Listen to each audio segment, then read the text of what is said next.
Hello and welcome to episode 255 of the FReality Podcast. Can you feel it? The slippery slope of VR has started to tilt down into that snowy abyss. I can almost hear Mariah Carey's lip gloss smacking in a distant hallway as department store is ready for the holiday season. Summer's fire is dwindling in some countries, and MetaConnect is just around the corner next month. Adam Bombati took her Hawaiian kayaking skills to the test and paddled her way all the way to Germany. Check out Gamescom. While she's paddling back, we've got a troublesome trio style show for you today. Just the lads. In today's roster, here's what we've got. Boz the Reaper Bosworth is at it again with 2 new fresh kills right off the guillotine. Wildfires aren't the only threat to life that's spreading across Canada right now. We'll take a look at a video postcard from Adam, and I'll share her pics of the litter. Then it's off into outer space with 2 diametrically opposed titles, Alien and Orion Drift. Orion Drift, if you haven't heard about it, that's a special one. After our space pod sets back down, then it's Jose's turn to dish out a couple of slices of Eastern Zen with his regular selection of VR experiences. With that, it's on to the crew highlights. Jose, my man, you're up first. Oh man, yo, what's up, you guys? Oh man, it's a boys podcast today. hell yeah, we can do whatever we want. Prisoners run the prison. Man, what have I been doing this week? I wanted to bring up this really cool website that I accidentally stumbled upon. I've heard quite a bit about, but honestly within the week have fallen in love with, which is the Internet Archives. Rowdy, if you can share it on the podcast. We always talk about conservation and software and how to, we think about a lot of software that no longer can be installed on modern computers, or updates or cut content is a really big deal when it comes to remastering of games nowadays. The Internet Archive. You share this with me personally, or the group chat. I can send it to you directly. Okay, cool. Sorry about that. This website is called what, Jose? It's archive.org. They're actually the hosts of the Wayback Machine. I don't know if you guys heard of the Wayback, but you can see. Yes, so sir. Same mentality, but they're doing this with software. So it's in a conservative effort, pretty much conserving old software, digital scans, ripping the actual disc and making ISOs, and it has actual filtering. So the best way I can describe it is like going through like an old school like record shop or software bin and just collecting and going through and just seeing what you find, but digitally. And it is amazing. Like if you want to find, Adobe Photoshop, the 2002 actual CD ROM, you can find it there, or the Counter-Strike Condition Zero 2004 retail disc that no longer exists on Steam channels because they have like the newer Counter-Strike. So things like that. And I just been downloading pretty much software left and right. It inspired me to order myself an old school laptop running Windows XP on it, and I just been loading it up with old software. It's so funny. Rowdy's scrolling through, and I'm like, Yes. I'm drooling a little bit, but I see Adobe Photoshop CS2, and I remember that distinctly because, well, let's just say I might have used that a bit back in my day. Yes, it's awesome, and a lot of people were asking me what's the benefit of this stuff, but I got a great example. Deadpool is kind of trending and tracking right now because of the movie and the success. Deadpool had a really, really good PC game they released, I think in the early 2000s. That was it was an 18 rated game. Really? Because of the violence and the gore. That is not legal. I don't think no retail channel sells 18 rated games anymore.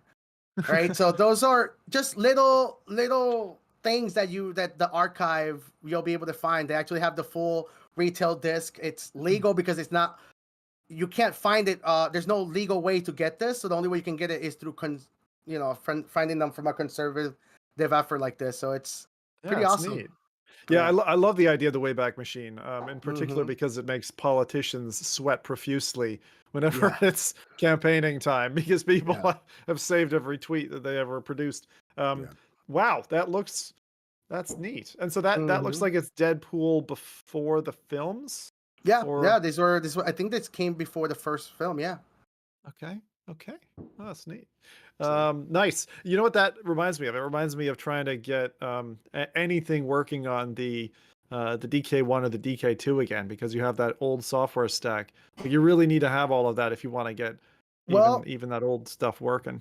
I'm glad that you mentioned Meta. All of Meta's legacy software, including all of the original Meta, or before they renamed to Oculus, all the Yeah. Quest stuff is actually available on their on archive.org officially by Meta. So you can actually get the original releases of. When you say Quest, I think you've been brainwashed. You mean Rift? Sorry, Rift, the original Rift brand before they changed to. Palmer's crying right now. Yeah, He's I'm sorry, crying Palmer. in his shower. He's like, no, it worked.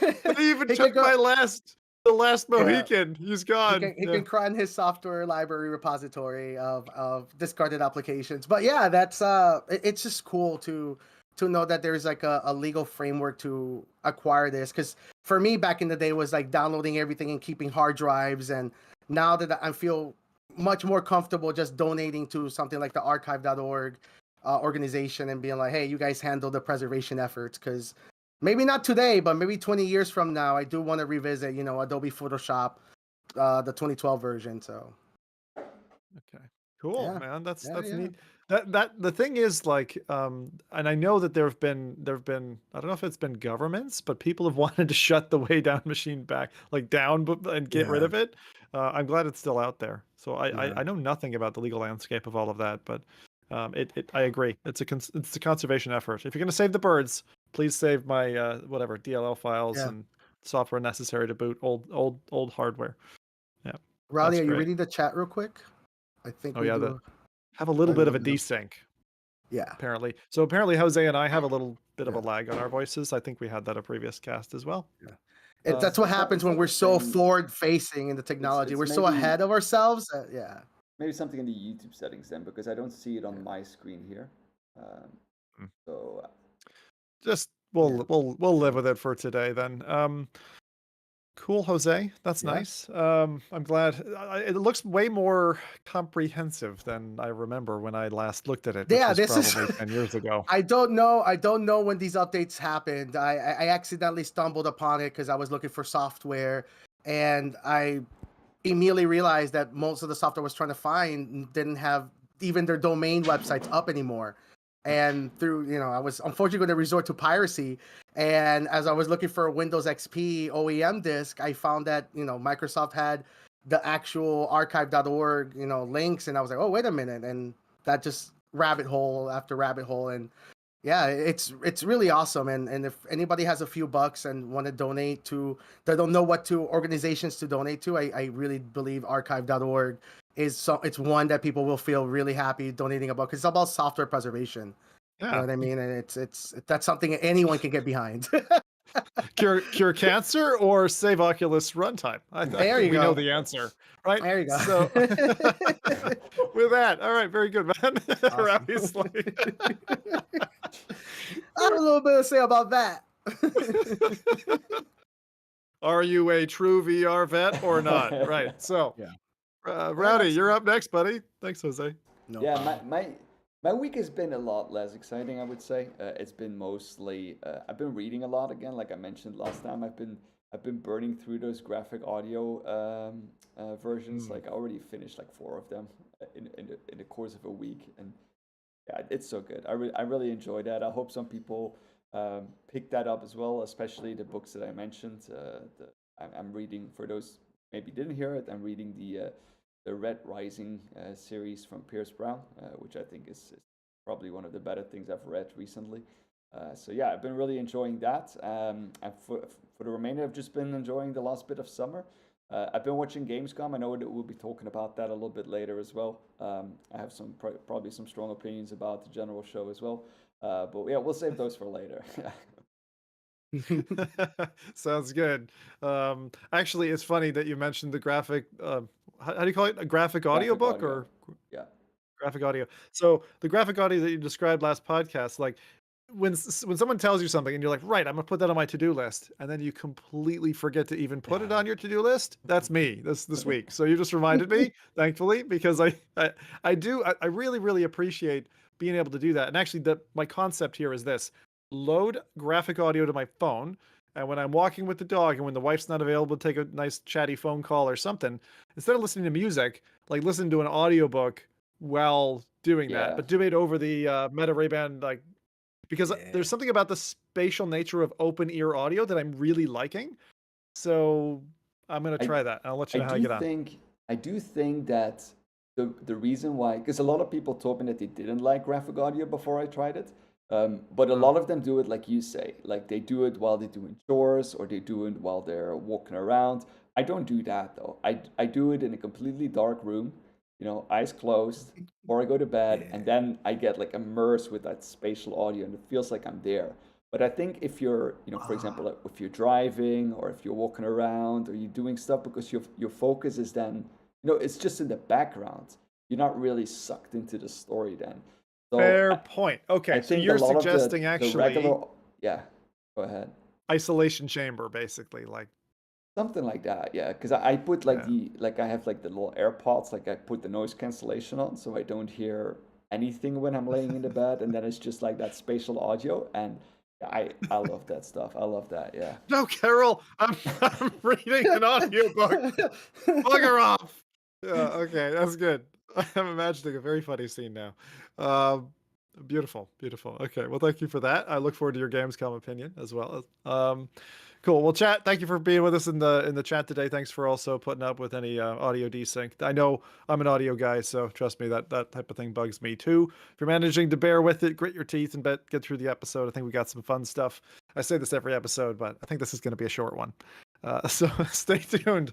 My highlight this time around was I think we talked about this before, but there was a kicker to it now. So PSVR 2. Actually, no, I take that back. It's PCVR, Kayak VR, but the DLC was Sachka Valley.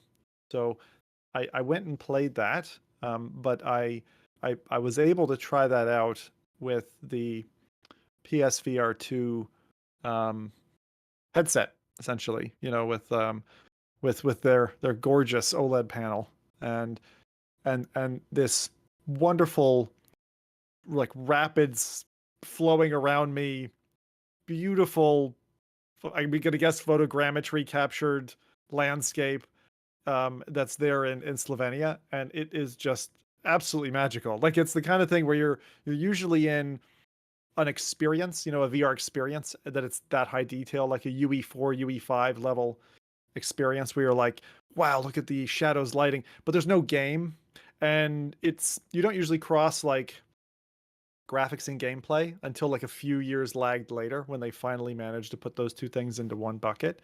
And it just felt like a nice little taste of the future. So for those of you who are Kayak VR players who've like put it on the shelf and it's been gathering dust, pull that off, pay the $10, get Sachka Valley. It's incredible DLC. It's a way bigger map than I thought it was going to be. I was surprised. I was like, I'll be paddling around for 15 minutes. I think I took, I don't know, more than an hour anyway. So it was well bigger than I thought. And it's gorgeous. That's one side. So that's great. Okay. Looks nice, looks the part. But I think the more important piece is what they've got up their sleeves next. So they've had asynchronous multiplayer for quite some time, which meant you could paddle through, and then Rowdy can grab his little virtual paddle, jump in, and see Zim's ghost kayak pull ahead of him because I'm so much better at virtual kayaking than Rowdy. And then he's trying to catch up or whatever. Don't dispute that, my imaginary world.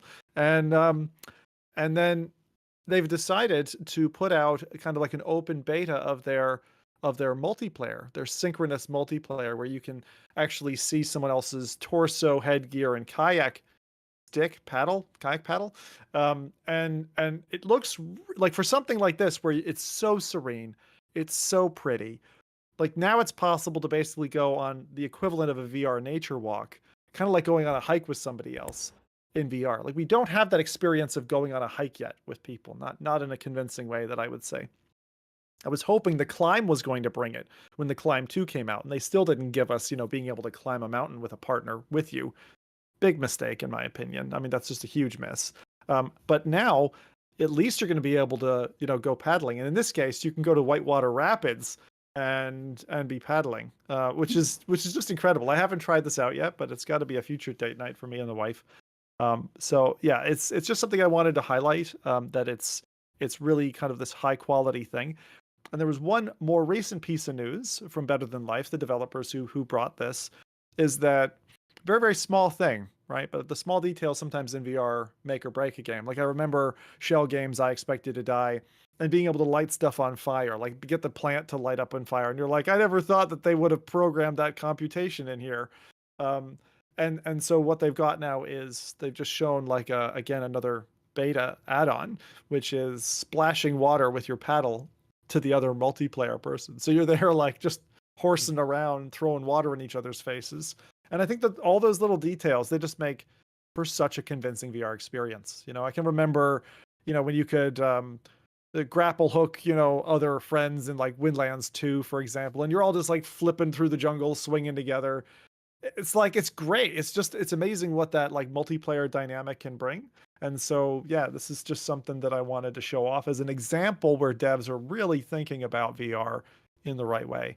And I'm going to continue to beg for like VR multiplayer head turn in like Gran Turismo 7, where you just want to be in an open top vehicle buzzing past, like I'm driving past Jose's Lamborghini and I just want to look at him, like a mad dog at him at an intersection.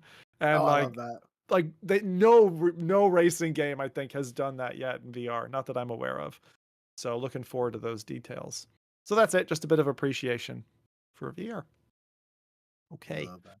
Now, it's been quite some time since we've really looked at the Eastern market.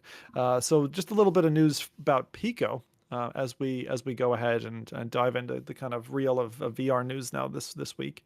This one, Rowdy, I want you to bring up the there's an upload article on Pico 4 Ultra, which is just opened for pre-orders by ByteDance, and there's a little table there comparing, contrasting it against the Quest 3. So Pico 4 Ultra actually has landed in a kind of a similar place spec-wise, at least on paper, slightly nudging out ahead of the Quest 3 in certain aspects. Not FOV, but in things like resolution, for example. So Rowdy, just for the things that you think are interesting, would you mind narrating and calling out differences between the Pico 4 Ultra and the Quest 3? Yeah, sure. So we see first off the field of view. It's 105 times 105 degrees for the Pico 4 Ultra. While the Quest 3 has a 110 times 96. Resolution is also a little bit of different distribution there, 2160 over 2160, so it's more of that square resolution compared to the Quest having 2064 times 2208. Max refresh rate is 90 Hz compared to Quest 3 is 120. They both are using the Snapdragon XR2 Gen 2. RAM memory is a little bit higher, so 12 gigabytes versus 8 gigabytes on the Quest 3. And then I like how they set strap type, flimsy cloth for the Quest 3, and for the Pico 4 Ultra, it's a semi-rigid plastic. Battery location is on the rear for the Pico 4 Ultra, and they have a much higher charging speeds, and they're using Wi-Fi 7, as well as spatial video capture. I did not know Wi-Fi 7 was a thing. Oh yeah. And then the 256 gigabytes of storage. So yeah, so it's just one option, while feature. the Quest 3 has two options, 128 and 512, and they're sitting that sensor in the middle of that. Yeah, so it's very comparable on paper, at least. To the software side is kind of make or break. Unfortunately, there is a video on that page actually, and it's a little bit silly. So if you're able to bring that up, great, Rowdy. And if not, it's not a big deal. So formal pre-orders are now open for ByteDance for Pico 4 Ultra. Now this is sold in China. It may also get to be sold in South Korea and other Asian markets, but it's very much an Asian headset. And whereas there are barriers to Meta selling their devices over there, this is probably the leading headset from what I know. out that side. So that's interesting. But the actual advert from Pico is just watch it. It's quite cringeworthy. I would say they're obviously trying to steal Apple's thunder of like, oh, guess what? This can be for productivity, and you can use this on a plane. Just watch the plane sequence for me. This is great. So they're showing a trailer, and they're like, oh right, this is how it would be. But let me just make it bigger and bigger. And then, you have these like octopus things that start flying around the cabin. And it's like, yeah, that's not how VR works, buddy. Not when you're watching a 2D video. And then you've got a lady with a puppy who's deciding to, again, record her. I mean, they're just copied Apple's ads here and are like, oh, yeah, the Pico can do it. So the clear message that I'm getting is you don't need to spend, $3,500 US. You can just buy our $600 Chinese device from Pico and get the same thing, which is totally not correct. I think that's kind of misselling the product. But as a competitor to Quest 3, the second half of the video, they go to like Beat Saber and stuff like that. And it's not even Beat Saber, so something else happened. They show Demio and they show Puzzling Places, actually, which is the part I like the most in that. But yeah, the rest seems to be I like the there ad, you go. though. Like, I mean, of course, it's maybe not as realistic as you would expect it to be, but I It's think an it's a engaging good ad, ad, though. though. Yeah. I'm actually really excited about the Pico 4 because it's easy to say on paper it's not comparable to something like the Quest 3, but we have to remember that the Quest 3 just isn't going to be allowed in certain areas, right? We are talking about Asian markets, but the Pico 4 is going to enter the US. I can confidently say that.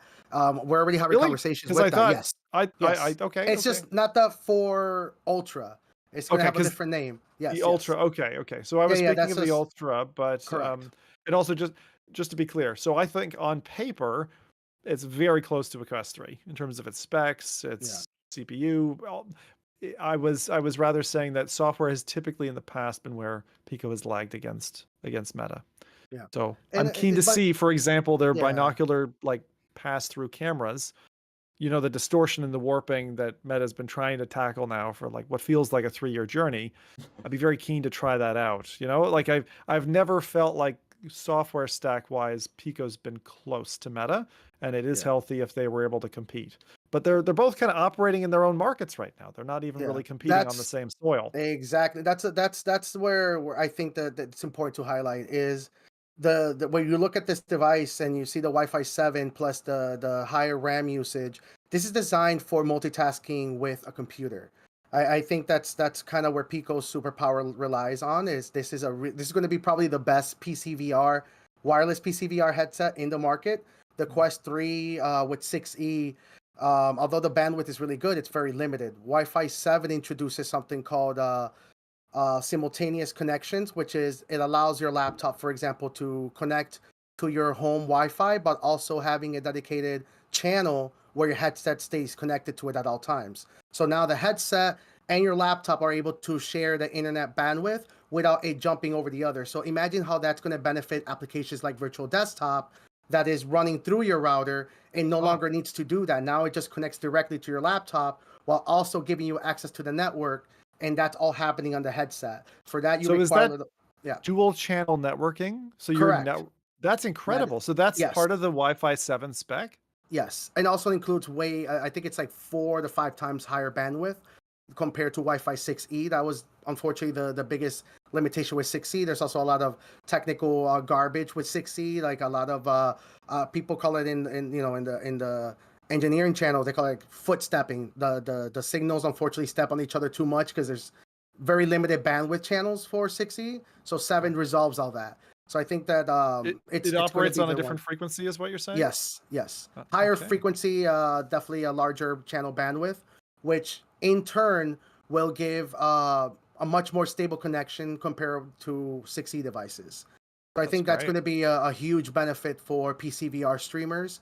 Also, the higher bandwidth means that you can do, buffering or a lot of visual enhancements where the resolution or the limitations of the panels won't be felt as much because they're so close to a Quest 3 that you're not even going to see that when it comes to, using super resolution or using all that bandwidth to stream, on uncompressed 8K footage. That's where Wi-Fi 7 is going to be really beneficial. So I'm definitely really excited about that. And also, I can firsthand experience. I had a meeting literally yesterday with a large software vendor in education, and they're moving with Pico because the schools are not comfortable using Meta. And this is a US based school. And the benefit of companies like Pico or HTC, where they are, they're looking at what Meta's doing. Yes, granted, Meta has, higher investments in software, there's exclusives, there's higher, bells and whistles, but companies like Pico HTC have the ability to hyper customize their operating system for a school. Like, oh, you don't feel comfortable having data funnel out? Well, let's disable Wi-Fi. So things like that, Meta tends to be very frictional against, because at the end of the day, they're a social media company. They want every single kid to have a Meta account. Yeah, exactly. Yeah. Yeah, And I can totally see how multiple organizations will have a no-go barrier in the way, considering Meta's offerings. And the other side I would say with Meta is they're relatively inflexible, or have been historically inflexible in their requirements. Like whatever, almost like Apple, whatever we give you, that's the package you get, and tough, right? Like it's like, yeah. So I mean, I really like it. So that's the most impactful thing I think from what you said there, Jose. Aside from the Wi-Fi 7 update, thank you very much for that. That's really cool, and for explaining it so eloquently. Is really just the direction that we're headed to competition. Like if they can get on the same soil and they can compete, particularly in North America, I think that's great. Now, I remember people importing Pico devices into Europe. As someone who isn't a Pico owner, my eye's not very close on that ball. Are they in Europe at the moment? Can you buy them anywhere? Do you know? Yeah. You can. That's actually one of their bigger markets. It's Europe, UK, and Asia. Now they're moving into the US, but I believe their efforts on the US are going to be enterprise focused. So businesses and builders. I don't think the gaming side of VR, frankly, is dominated by Meta. So I think that's where Meta should continue their focus on. Cool. That's very neat. All right. Any thoughts on Pico, Rowdy? I don't remember if you ever had one. It looks cool. I think that the ad looked really great, actually. And of course, like I had to giggle a little bit at the football scene where they're like, kicking the ball with their feet, and I'm like, I don't think that will work. But I mean, it's an advertisement should sell a product.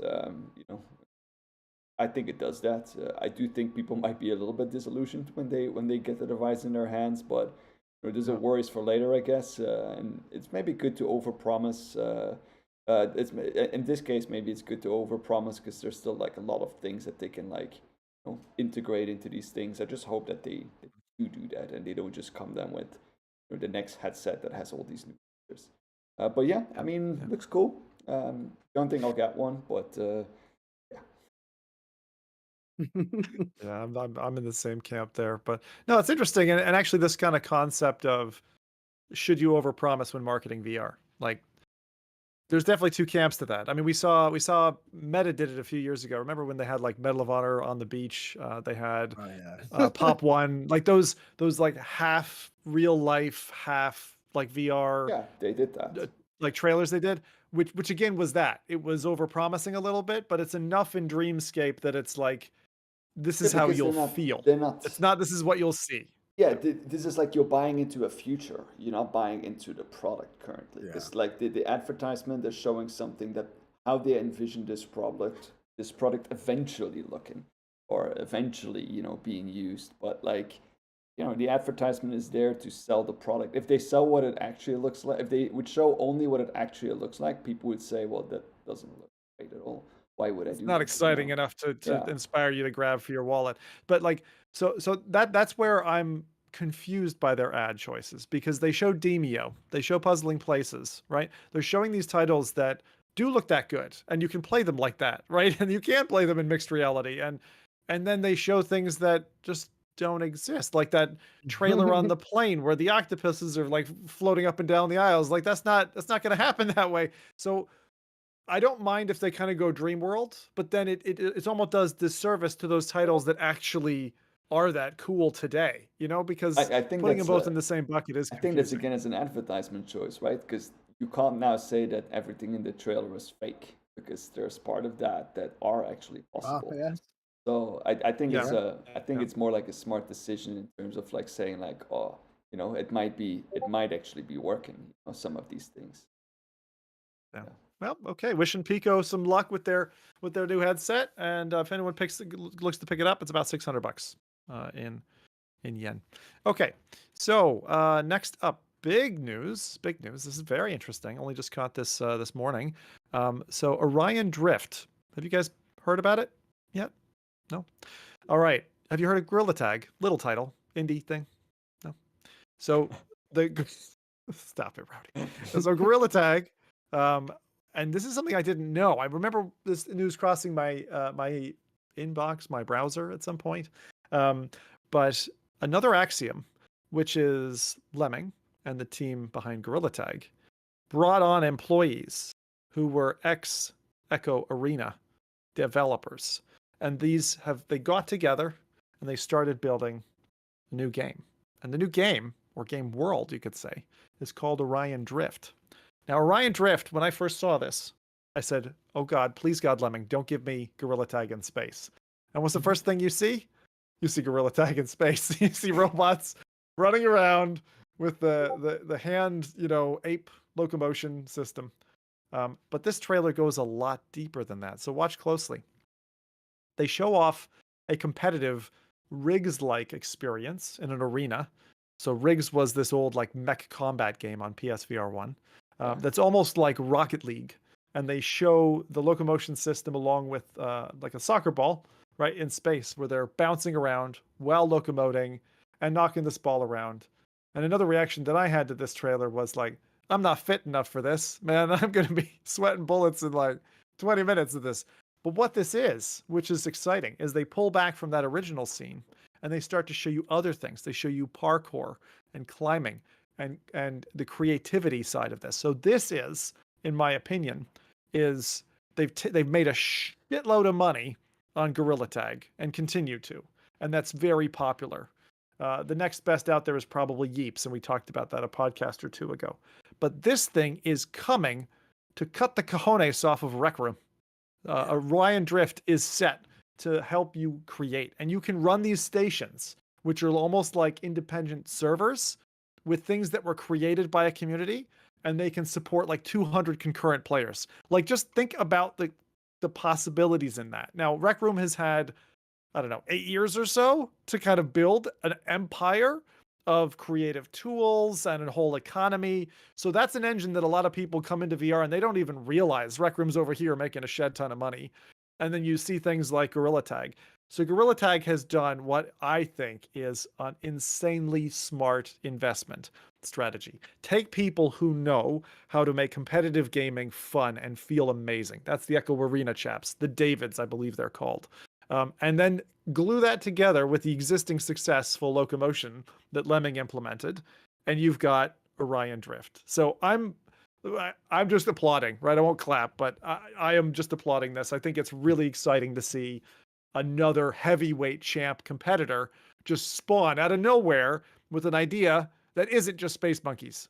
So that's my take on it. Lads, what are you thinking? It's so smart. I think a lot about what the data that the guys from Gorilla Tag have. Like, they know exactly what a good successful game looks like and how to build it. So you can't bet against it at all. I will definitely think it's a stretch to think that they'll be able to take on something like Rec Room or Roblox, but I think that if there's any studio that has a chance to take them on, it's definitely the people. You can tell they're in their sights for sure. Like, they are aiming for high heaven, and it's funny because oftentimes you'll see a studio, the way that they'll make a successful title, and then they'll make something completely different. Let me give you an example from one of my favorite devs, Notch, right, or Marcus Persson created Minecraft. And then he built this studio, Mojang. And then they built a second game, completely different game called Scrolls. They got basically a big lawsuit but from Bethesda because they're like, we own Elder Scrolls and your game is too like Scrolls and you can't do that. So they got in the press. It was basically this kind of dynamic card game. The game was not a success. I'll just say that, right? They went a totally different avenue. That happens a lot. I see with studios that are successful. They have their kind of one-hit wonder, and then they have their B or C projects, and they just can't hit the same note.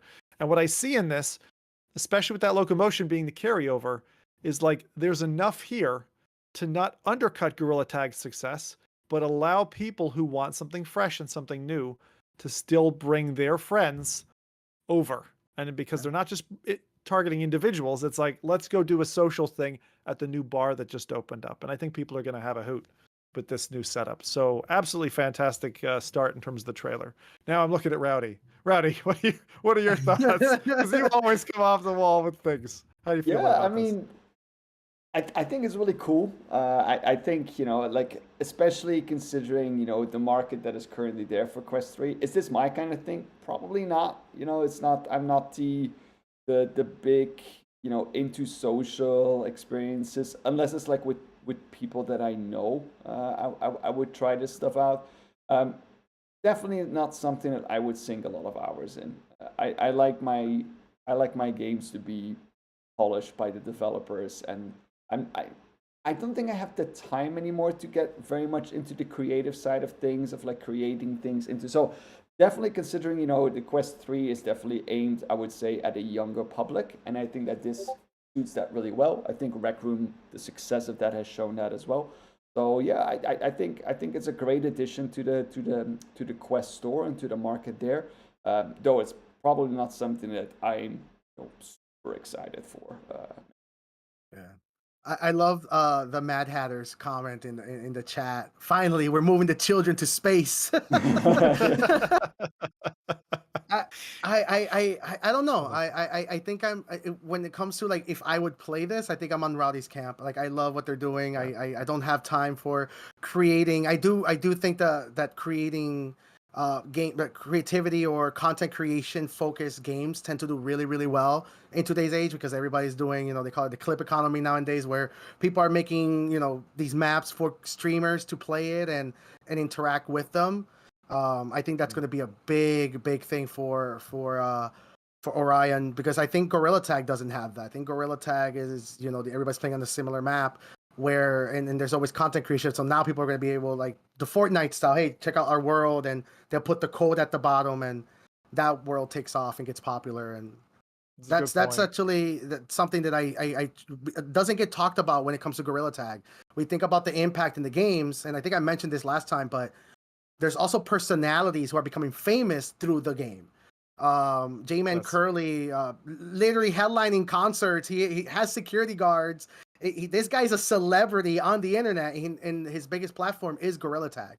Yeah. So I think a lot about what that's going to happen when people like him end up, taking this game on, and now they have world hubs that they're creating, and this, people are going to be building shrines for these people in these games. Yeah, and this is why it excites me, Jose, because I don't just see a game. I see a developer spawning ground. Yeah. When you give tools like this in something that's already kind of successful on the social side, then it's what can I do to show off to my friends, to impress other people, to not even just to gain a gathering or a following, but it's just, I want to make some art, and art in the form of game design, and then show it to people. And Rec Room is allowing that today. They have an excellent, maker pen. It's easy to create things. I remember I went in, I made a pumpkin for Halloween. I was like, super. And they're like, all right, turn the pumpkin into escape room. I'm like, no, I don't have enough time right now in my life. But the fact is that people can do that, and so I'm really curious about how their service is going to function, how the kind of the mod or derivative side is going to expand and grow, and see what they can enable that other platforms haven't been able. So really curious about those space stations. I'm just going to say, no one in space can hear you scream, and that's perfect for the kids to be up there. So Mad Hatter's comment was right on the button. leave them up there. And I look forward to checking it out. Maybe we'll do an FReality thing one day. A programming language is something, right? You mentioned Minecraft. It taught people like I forget, they call it like the redstone or cobblestone that people Redstone. are making that were making programming languages. Roblox has kids learning Lua, just like us. My generation learned through MySpace. We learned HTML and CSS. Yeah. There's actual kids now who are under the age of 13 who are doing Lua scripting and programming that taking us years to learn, and they're just doing that so they can put, like you mentioned, something silly for their friends to play. And the developer playground is the best way to describe it. This is school for the modern age, and nobody realizes it. It really is, yeah. And that's the thing. People who don't dip into it don't recognize that, or people who do dip into it and they're like, oh, you get that grating audio children sound, and you're like, that's it, I'm out. But like, if you spend time to even just go through 10 worlds, right, in these places, it could even be Meta Horizon or whatever, right? It's amazing what you can see, especially when you see someone like when you're like, you made this? How old are you? It's like, you're 8? You made this. Literally. Yeah, I played a horror hallway thing in Rec Room, I think it was, and I was like, honestly, this is pretty damn good. If I was a 13-year-old, I'd be patting myself on the back. And that's the point. Like, people like Lemming who just have an idea and put it to code, right? And this gives them basically an interface that they can do that without having to sit at a keyboard. I'm just really keen when AI tools start to mingle in this domain, like what's going to come out of it. It's going to be very cool. Okay, so with that, and still thinking of the kids, let's go ahead and move and look at a photo maybe of the Quest 3S. Now, we spoke about this on a few other podcasts. We're not going to spend long on this, but there was apparently another leaked image, probably photoshopped, of a Quest 3S. Looks like maybe it's just a modded Quest 2 that someone spent some time doctoring. That doesn't really matter. I expect we'll see and hear about something along these lines from Meta next month. And as I was thinking that, there have been times in the past, I want to remind people, whether it was Oculus Connect or Meta Connect thereafter it, where we expected something and information was leaked or whatever, and then it just didn't show up on stage, where you're like really disappointed. So at this stage, I would just say, if the 3S doesn't appear next month, I'll be like, oh, because the reason I care, just like we were saying there about the chucking the kids into outer space, is like, I just want there to be a lower cost headset that I can offer, for example, to my brother in Ireland who's looking for this for, productivity or whatever. And I'm like, you probably aren't going to get the full use out of a Quest 3 at that price. And it's a little bit lofty right now. It's like, we're missing that new generation, $300 headset. And so if this is what that's going to be, then I really hope we see it next month. So that's is it worth it? Even if it comes out, is it worth having it mentioned on a big show where they were talking about like the forward-facing technologies? Like, I feel like that should just be a blog post. If it is, I think I upset the Meta guys. They started storming all of a sudden. Yeah. Dude, like I want the fanfare. I want to see they always have a trailer, right? Zuckerberg shows it off, the trailer. Like, it, for me, it's like going back to Mecca every year, like I need that. Well, I agree, but for something like is it a new headset if it's using a bunch of old components? Old hardware? You're like, for no lenses, right? Yeah. If you want to know how they're gonna do this, just look at the announcements that Apple does with their S devices. It's going to be exactly the same thing. Yeah. What do they do? Because I've watched some keynotes, and the S device is always kind of like, I've backed away from Apple keynotes, which is sad because I used to love them. But what do they do? I think the way that they'll likely go about this is that they don't make it like the big announcement, but it's going to be announced on the show for sure. They're gonna discuss about all these things, and then they're gonna say, and now you can also get this cheaper with our newest, and then they go to the S device. I'm with you on that. Good call. I think that's it won't be a headliner, is what you're saying. No, yeah. I don't think so. And I think you're right. I mean, do you know how angry the trolls on the internet are? They do that. People like, this is the worst headset ever made by Meta. I don't think Meta is that dumb of a company to do something like that. Yeah. And so I would tend to agree with you. I really do think that Meta is going to try to position themselves to, and we already seen this in some of the other news reports from them, but that they're doubling down on the future of where AR and wearables is going. It's like it's no longer like their primary focus is no longer on VR, although they're still invested on that side, and that investment continues.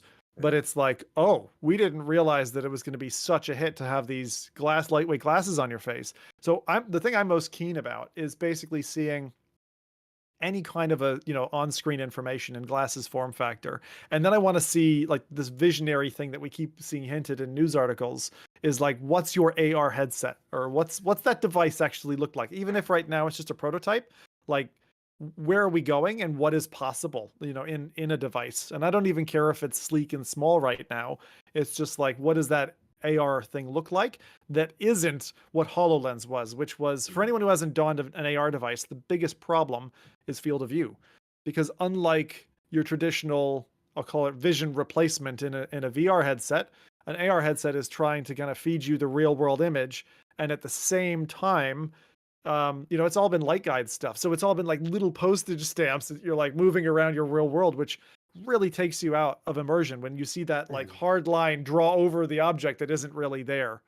So, well, I hope we'll see something next month. Mark Zuckerberg did have an interview, I think in the last week and a half, and he already kind of laid down what AR glasses are going to look like this year, and he unfortunately mentioned limited feed, a viewfinder, what you're going to be of data that's going to be contextualized virtually. I think that he's setting the expectations for it to be a Google Glass, but modernized. So I think the feed, the data feed is going to be small, but it's probably going to be enough for it to be substantial, right?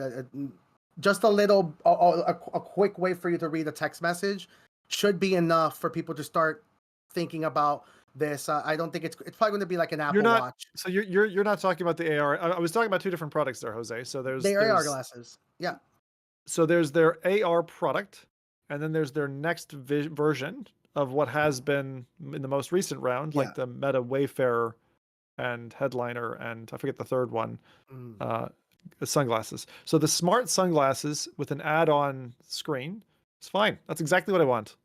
Give me anything. Like you said, read a text message, show me the temperature outside, like allow widgets and that kind of HUD, which, I'm thinking Half-Life 1, Gordon Freeman, he puts on the HUD, the HEV suit, and it the HUD appears. Like, I know I'm not a HUD guy in VR games because it doesn't belong there when you want to be immersed or whatever, but like in real life, when you want information. Yeah, exactly.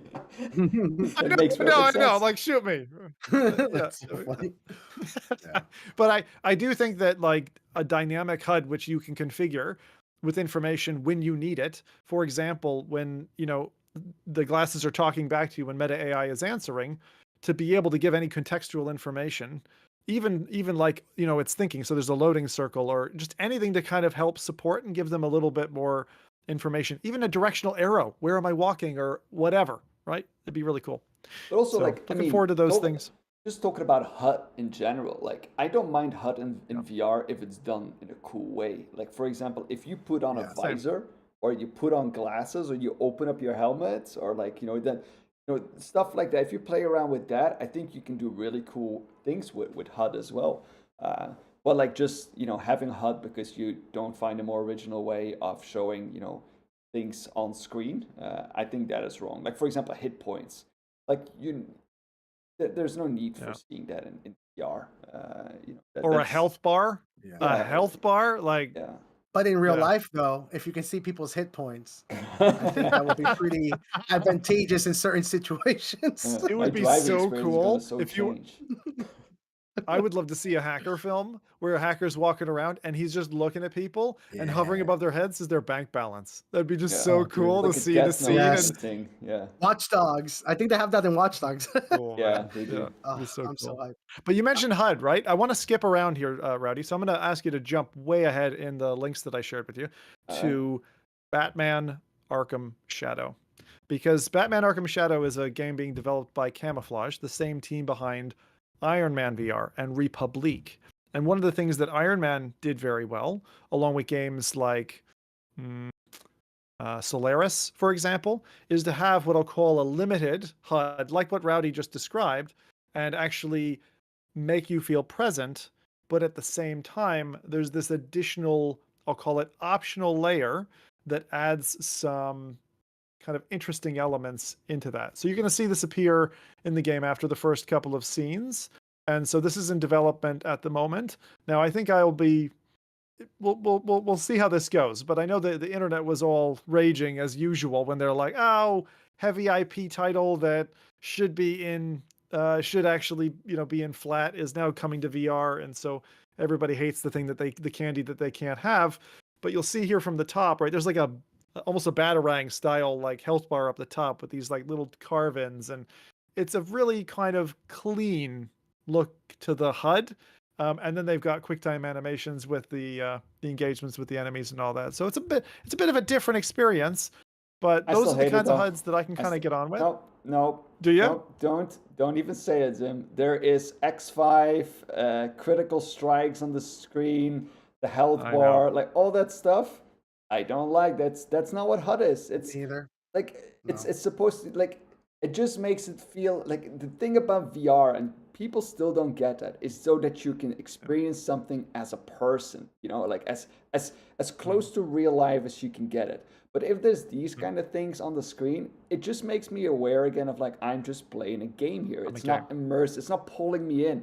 And do I really want to be Batman? No, I'm maybe a little bit too old for that right now. As a kid, definitely. And as a kid, I wouldn't have wanted the HUD. Yeah. So when you were speaking about acceptable HUD elements, are you talking about like tinting your vision, like when you've got sunglasses on, that it's tinting your vision, or what, or more of a cowl, like when you're in Assassin's Creed and you can see the robe coming around the sides? Like, yeah, I mean, what's the?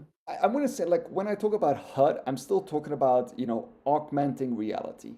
So, for example, outlining a character of interest. So, for example, imagine you're playing Splinter Cell, and you have, for example, night vision that goes on, or if you want a heat vision, like these kind of things, and you can overlay these kind of things. Like, for example, you can have your regular screen and get an overlay of like the heat vision on there. Or like, for example, in terms of road directions, when you're like need to get to a specific point, you can tap a button, and on your screen it displays like in transparency where it is. Or like, for example, like even like ammo and things like that in a smart way can be done well with HUD, I think. Or like highlighting specific items, like overlaying that on the reality that you're seeing in a game. Those kind of things, I think, but just displaying a bunch of letters and like saying, oh yeah, you have hit a person 6 times, I don't think it adds information. It too arcadey, from the actual experience. I mean, that's just my opinion. For me, it's a balance in certain places, like ammunition, like whether it's hanging off of a gun, even artfully placed on a gun. I'm like, don't tell me the number. Like, let me open the chamber, count the bullets in the magazine, but like, don't tell me the damn number, man. So like, again. It's so funny. You and I like want and need like slightly different things in terms of HUD. Yeah.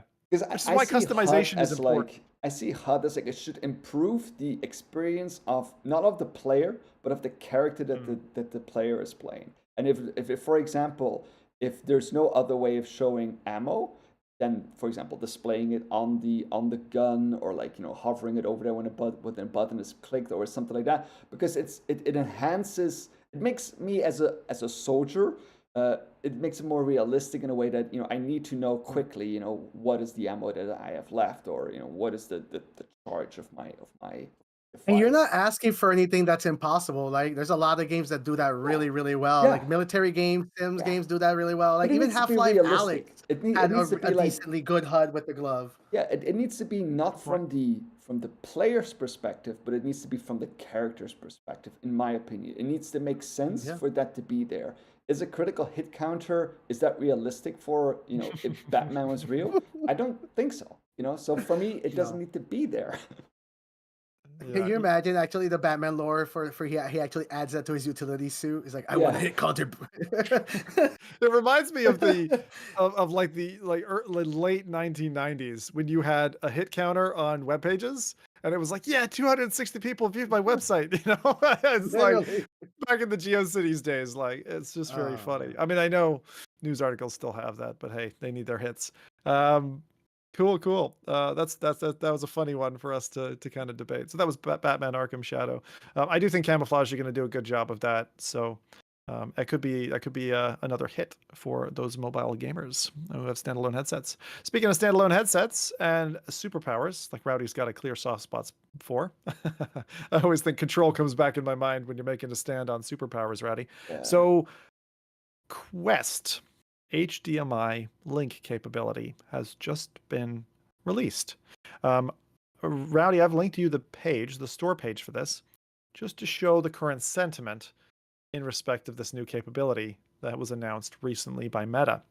I'm going to give you a high level detail, and then I'm going to ask Jose to go into a little bit more depth. But high level, in short, this promises the ability for you to, out of the USB-C port of your Meta Quest device or into the USB-C port, to connect an external device like a phone or a laptop or another HDMI connected screen device that will then appear in a virtual monitor inside your Quest headset as a floating window.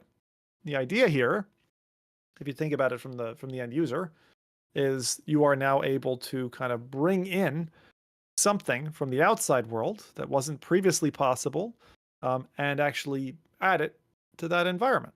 Now, if it was a computer or something, you'd argue virtual desktop can do that just fine. Why would I need to do it? But when you're thinking about, but I'm an Xbox player, and Xbox have done we don't want to do anything with VR. Well, guess what?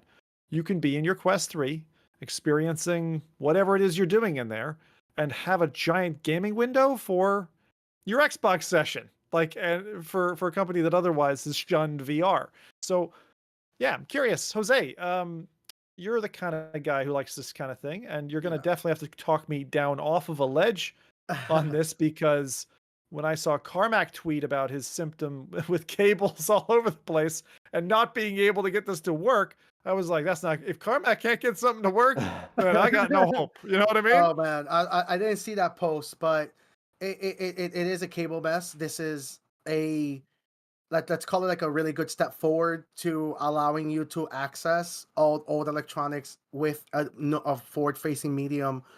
You mentioned PCs, right? But when you remote desktop into a PC, there's a lot of functionality that you can access, the BIOS being one of them. So if you're a spatially native user where you actually are looking to replace monitors, then you can't at the moment if you didn't have a solution like this before, because you would need a monitor to access the BIOS or any functionality before you go into the remote desktop.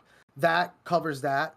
Also, the ability to multitask and creative new ways of interacting with your electronic components. One use case that I saw was a Japanese post, bringing in your DSLR camera feed into the headset. Okay, that's cool, man.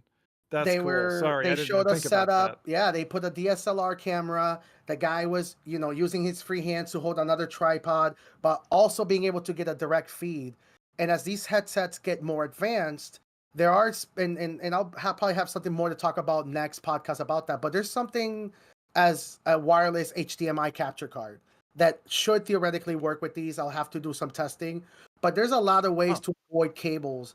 But this is, you can immediately just most people are charging their headsets that are sitting down on a desk anyways.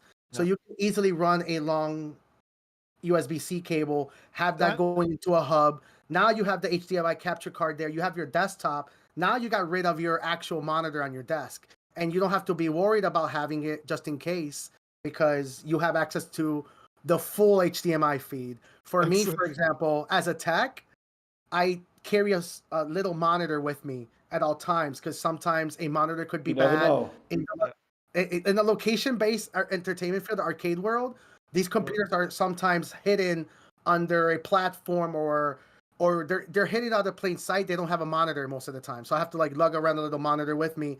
Now I can just bring my headset with a little capture card. That's pretty badass. Now, so just to make this easy for people to kind of understand, you need two things to make this work, right? So you need the USB capture card, essentially. A USB-C based HDMI capture card and application. Once you load up the application, it'll detect the hardware, and anything connected to the HDMI will show up as a screen on your headset. Yeah.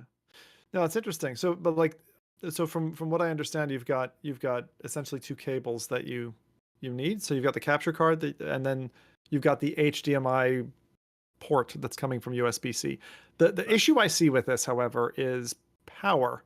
So like one of the more interesting use cases is like if I'm gonna put this hokey setup together, I want to be gaming or doing whatever for a bit of time. Like again, if I'm on a plane and I want to bring in my Steam Deck, for example, I've got my Steam Deck in my lap, I've got a Quest headset on, I want to be in my blissful, ignorant, whatever, 8-hour plane flight, just gaming in this giant screen and feeling like a tech god.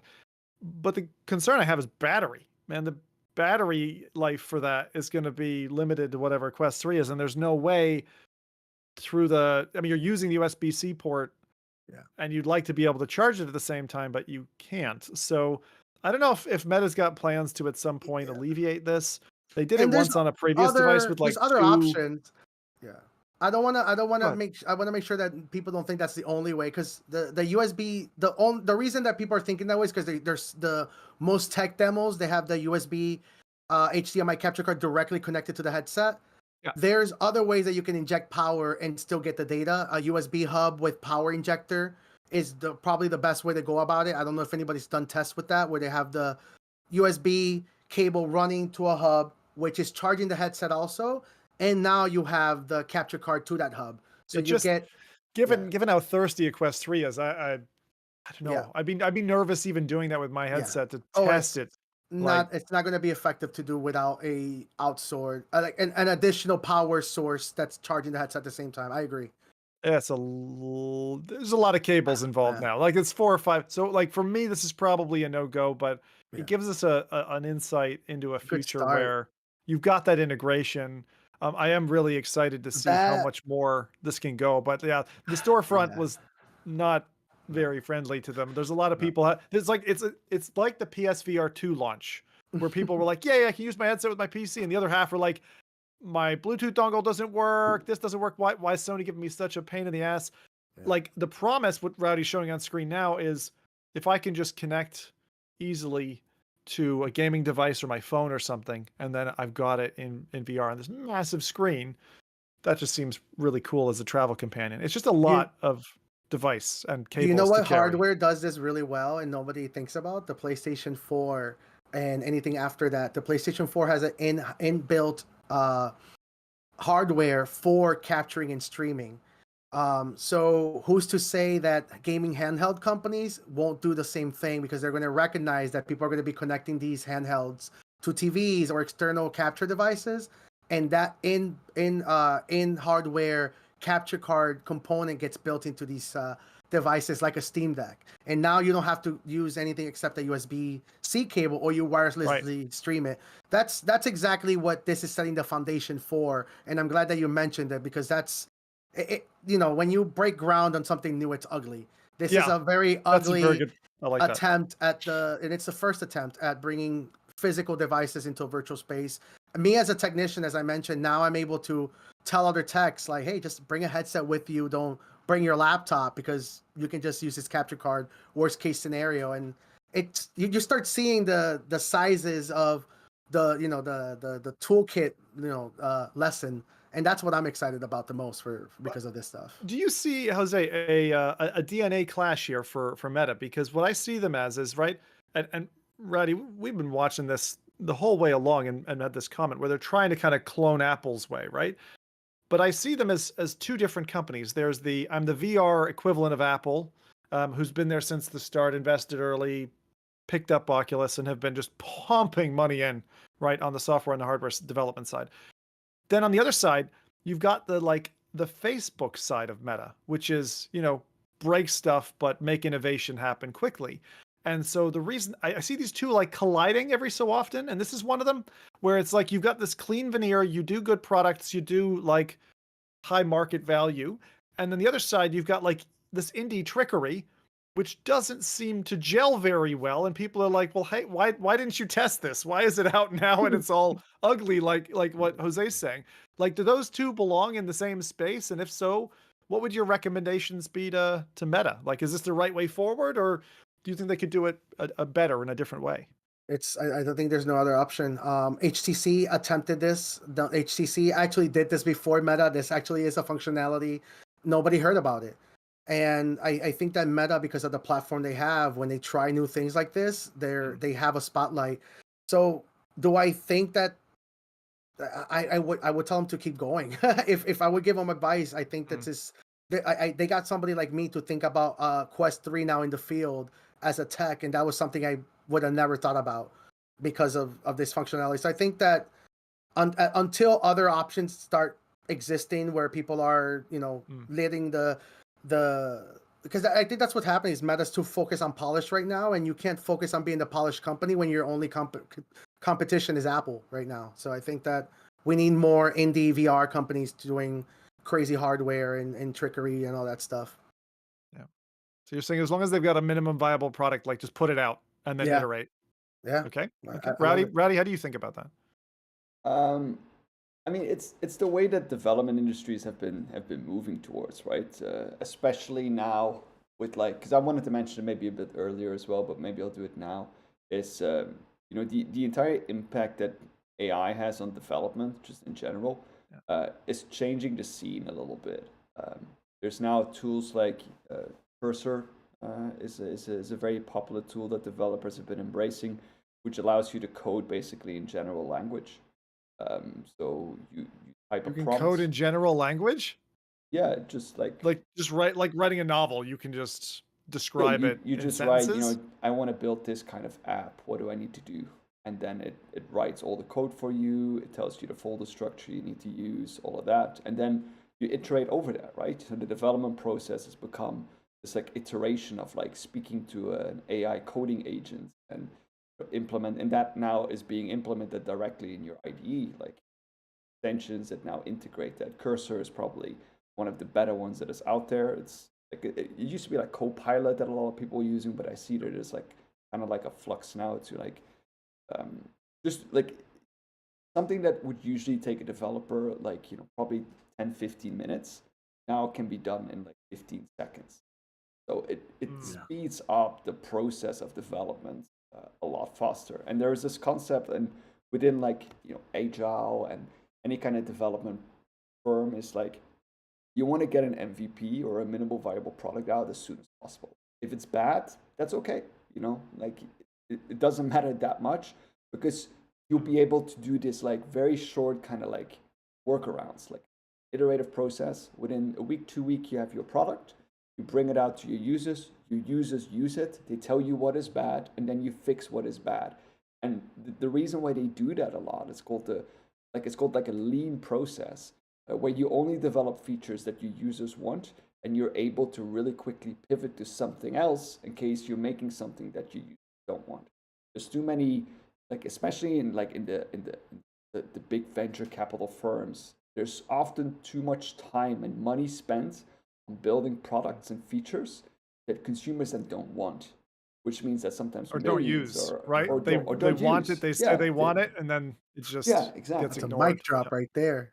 Yeah. So in recent months, years, there has been this process of it's making teams much smaller, and with AI, it's going to be even smaller, and then building very short things, very short terms of work, trying to develop a feature, trying to develop even a product in a very short time frame, and then immediately bringing that in front of the user, and immediately charging them as well, so that they know that is this a product that can bring us in money, can bring us in funds?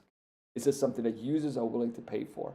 So I think that is the approach that we're seeing as well with a lot of these larger firms that have been seeing the success rate of this. Where we see for example Meta trying to bring out a product, and sure, reviews are going to be bad in the beginning, but they don't really care about that. They want to know because if people are leaving reviews, it means that they've been using the product, which means they now are going to go into iterative phase, this and that, and they're going to relaunch this product, and they're going to relaunch it up until it's up to a state that people say, I can't live without this product anymore. And with AI, that is happening even more because you can now code, for example, with Cursor, you can you can basically ask questions about your entire code base. So you can say, for example, oh, I want to implement this entire feature.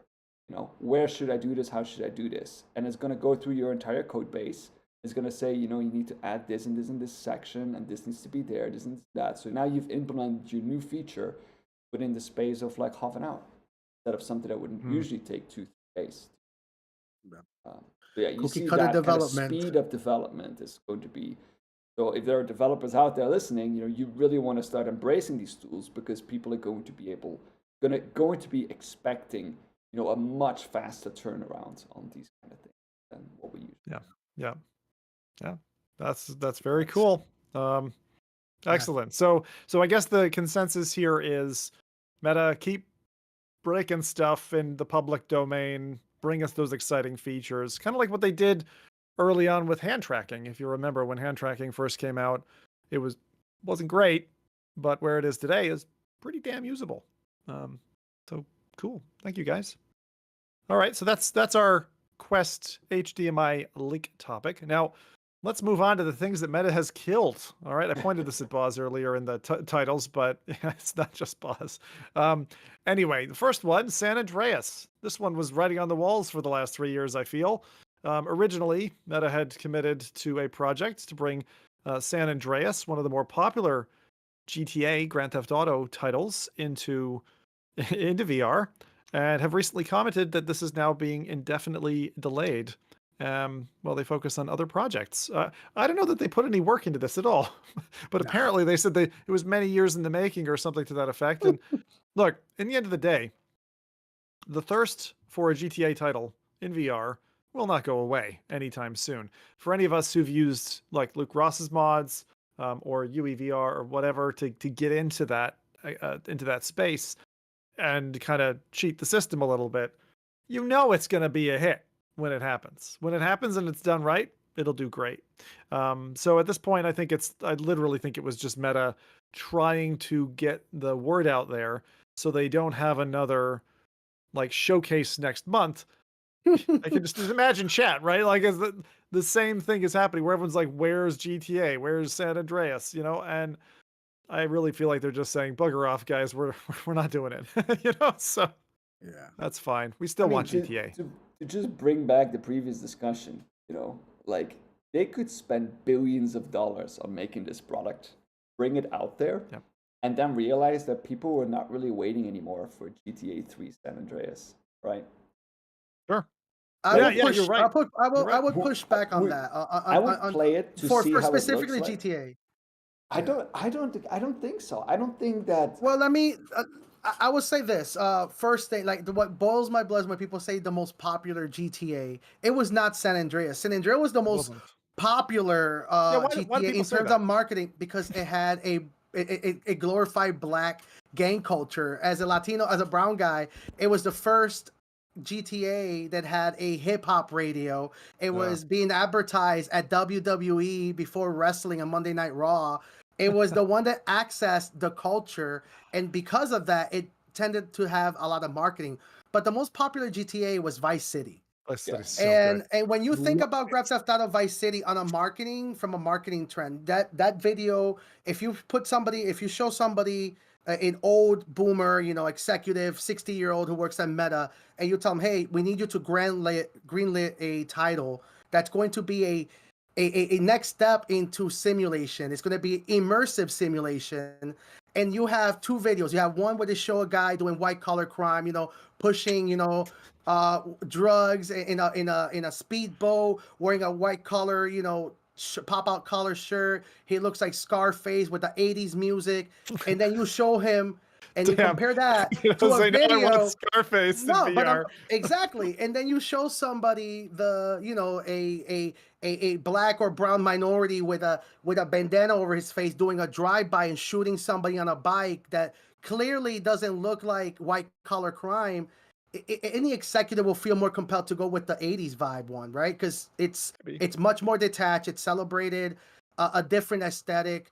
I feel like it would do much better. I think that what happened with Meta is they got scared because immediately once the GTA San Andreas comes out and people learn of the story, the lore, what it actually looks like contrasting to something like Vice City, I feel that, there's going to be a lot of politicians or people who are already anti VR gaming. They're like, hey, you're killing black communities and minorities, because Meta's a giant corporate company, right? Even Take-Two that makes Grand Theft Auto, Yeah. they don't take as many risks like they used to for that very reason. They have it's IP, and the reason I'm bringing all this up is think about the mentality, the development culture, as Rowdy was mentioning. It doesn't exist anymore. The taking risks development studios, they either have to be with a mentality they have nothing to lose, and they already have to have money, so they're not even looking to make money from a VC or from an investor. They're going to have to build this from the ground up. So the next GTA, I tell people all the time, it's going to be a grassroots effort. It's going to be people who see the void there, and they're going to go after it. One title that comes to my mind is Saints Row.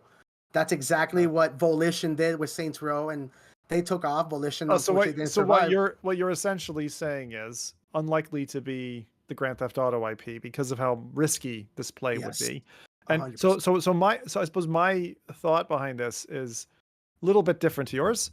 But I think it's more of an IP retraction from the issues they had with the remakes. Like they put a fair amount of money in. It was starting to taint or tarnish people's expectations for what they're going to get from the next GTA title.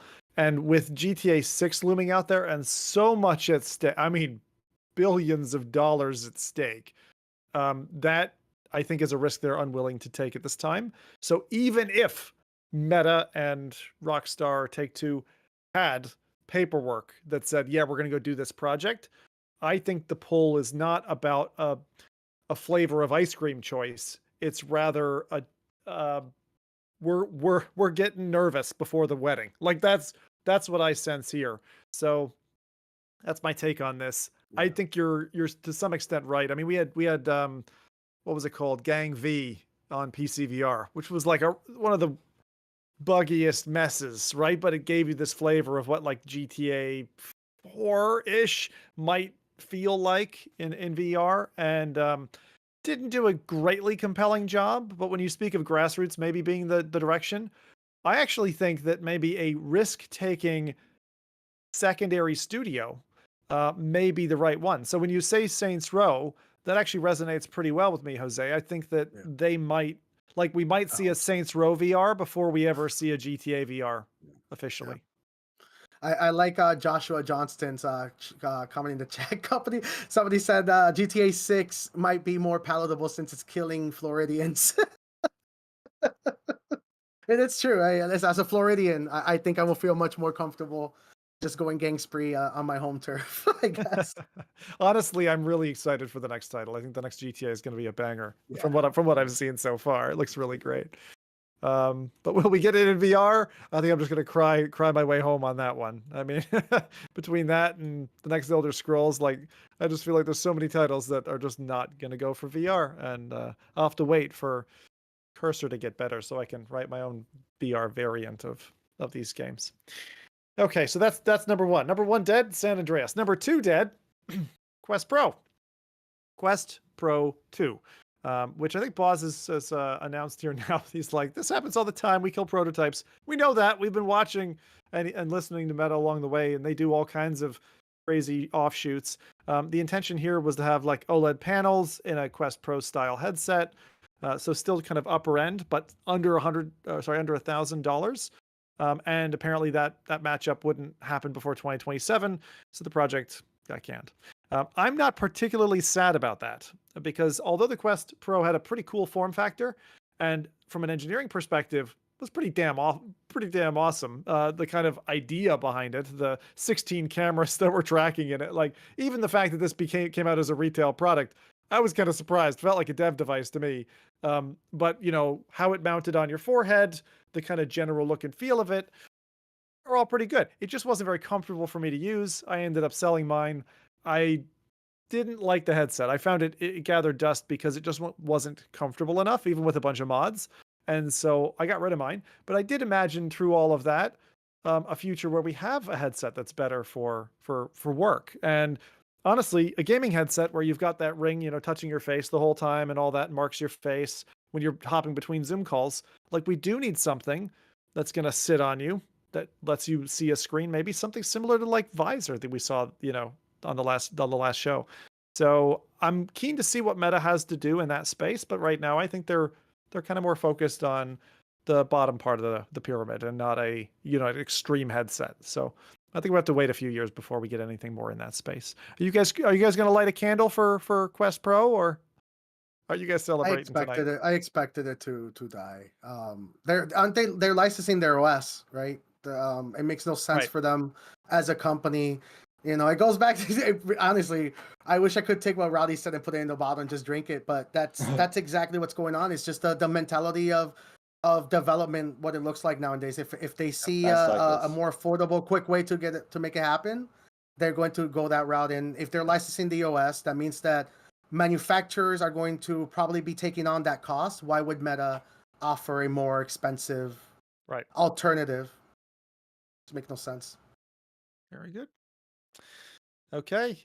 With that, and given we're talking about these kind of space age headsets like Apple Vision Pro, Quest Pro, we've got a developer who's managed to break through and get access to the pass-through cameras of the Quest. And this is kind of exciting because it means integrated worlds and being able to use the pass-through, bring it into a VR environment and vice versa. So it's pretty nifty. It's a trippy form of tinkering that we can see here on this particular feed, as noted by Upload VR. My question is, I suppose to you guys, is what use case do you see the pass-through being valuable? Like, I think interpreting your environment, I've seen a demo of that where, you hold up a water jug and it's like you're holding a water jug or whatever. So that's kind of neat, like item identification in the same way that the headset, scans your environment in your room and all that. But like, can you think of an obvious development use case where using the pass-through cameras as a developer, you'd create something unique? Like, what are your thoughts on that? I was struggling a little bit. The first title that comes to my mind is what is it called? The Zero Ops, the laser. Spatial Ops? Spatial Ops, right? For example, Spatial Ops multiplayer. You have a 30 by 30 room and there's two locations 30 by 30 and you want to have the same exact map mapped out to your room to theirs. So now you can make special QR codes that you can put on one side of the wall, and and immediately once both headsets see that QR code, it matches both rooms simultaneously synchronized remotely. Arcades do this quite a lot. That's why HTC calls them Aruka codes. Is this just anchoring, or Jose, are you talking about like spatial a dynamic anchoring? Yes, okay, it's much better spatial anchoring because now you have it mapped to a specific code rather than the headset remembering what your room looks like, which is a big deal right now because the moment you move a chair, the headset's not going to remember the room environment. Exactly. Yeah. So the QR code is going to help a lot. You can easily, put a sticker on your ceiling, on your wall, and now the headset's going to synchronize every single time without fail because it's looking for that QR code. I think that's going to probably be the best use cases for this too. Trackable objects that VR doesn't recognize what they are, like mirrors, for example. Now you can You can just actually make special frames for say, hey, don't track this, don't track that. Special clothes. There's a whole entire. You're talking about being intelligent in the way that you're asking the headset to track you in the environment, but ignore the reflective surface that's going to confuse you. It's like, don't ingest that into your algorithm headset. Please ignore. That's interesting. So what about from like a gaming perspective or any other applications? Rowdy, is anything in your head about leveraging the pass-through cameras? Hut.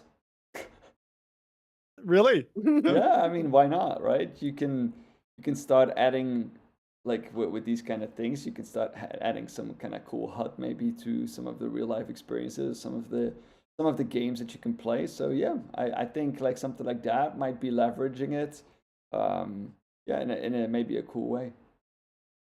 See, the closest thing that I remember seeing, and this was before developers got access, was workrooms. So workrooms had there was a nub that came with, I think it was the Pro controller or maybe Quest 2, where there was like a little nub here and you could write like a pen, or actually it was Quest 2 even. So with Workrooms, you could just use the bottom of your controller as if it was a pen, and then there was a punch through into real life, and at the time it was black and white, so it was kind of shite, right? But underneath you there was a little rectangle, so you could see a keyboard, or you could see your hands and draw on a piece of paper. And that little punch through was really cool. And so again, where I'm thinking that use cases would be valuable is primarily where you're trying to kind of blend. It's not like MR where you're like, okay, like what I suppose Rowdy, what you're talking about in terms of a HUD, if I understood your concept there, but more so like I'm in a game and then I want a portal to the real world, or I want to pull something from the real world in a dynamic fashion into my VR game. So Right. for example, Asgard's Wrath 2 did this, where they had these portals open up and you stepped from VR into mixed reality experience and back and forth. But the problem that I've always found with that at current gen VR is there is a huge fidelity mismatch between the content that's available in VR and its fidelity and the much lower resolution fidelity of what's in your real world being captured by those pass-through cameras. So yeah, I've yet to think about a single use case where this is particularly helpful, but I know like Apple devs have been begging for this on Apple Vision Pro, and given the quality of the headset and the things that they're able to do, I am keen to see developers come up with this. But hey, if you're a dev in chat and you have a great idea, or you have an idea that helps me get past this barrier of like, yeah, but what are we actually going to use this for? Because I don't think the gaming use case was particularly convincing to me yet. I don't think gaming is going to be a big deal for this. Seems like it's work related. Yeah. Yes, 100%. Like network technicians, you can look at the ports and you can immediately see like a AR overlay of what each port it is, and you can see the IP address and things like that is going to be a big deal. Cable tracing. I saw somebody in the chat wrote tool recognition.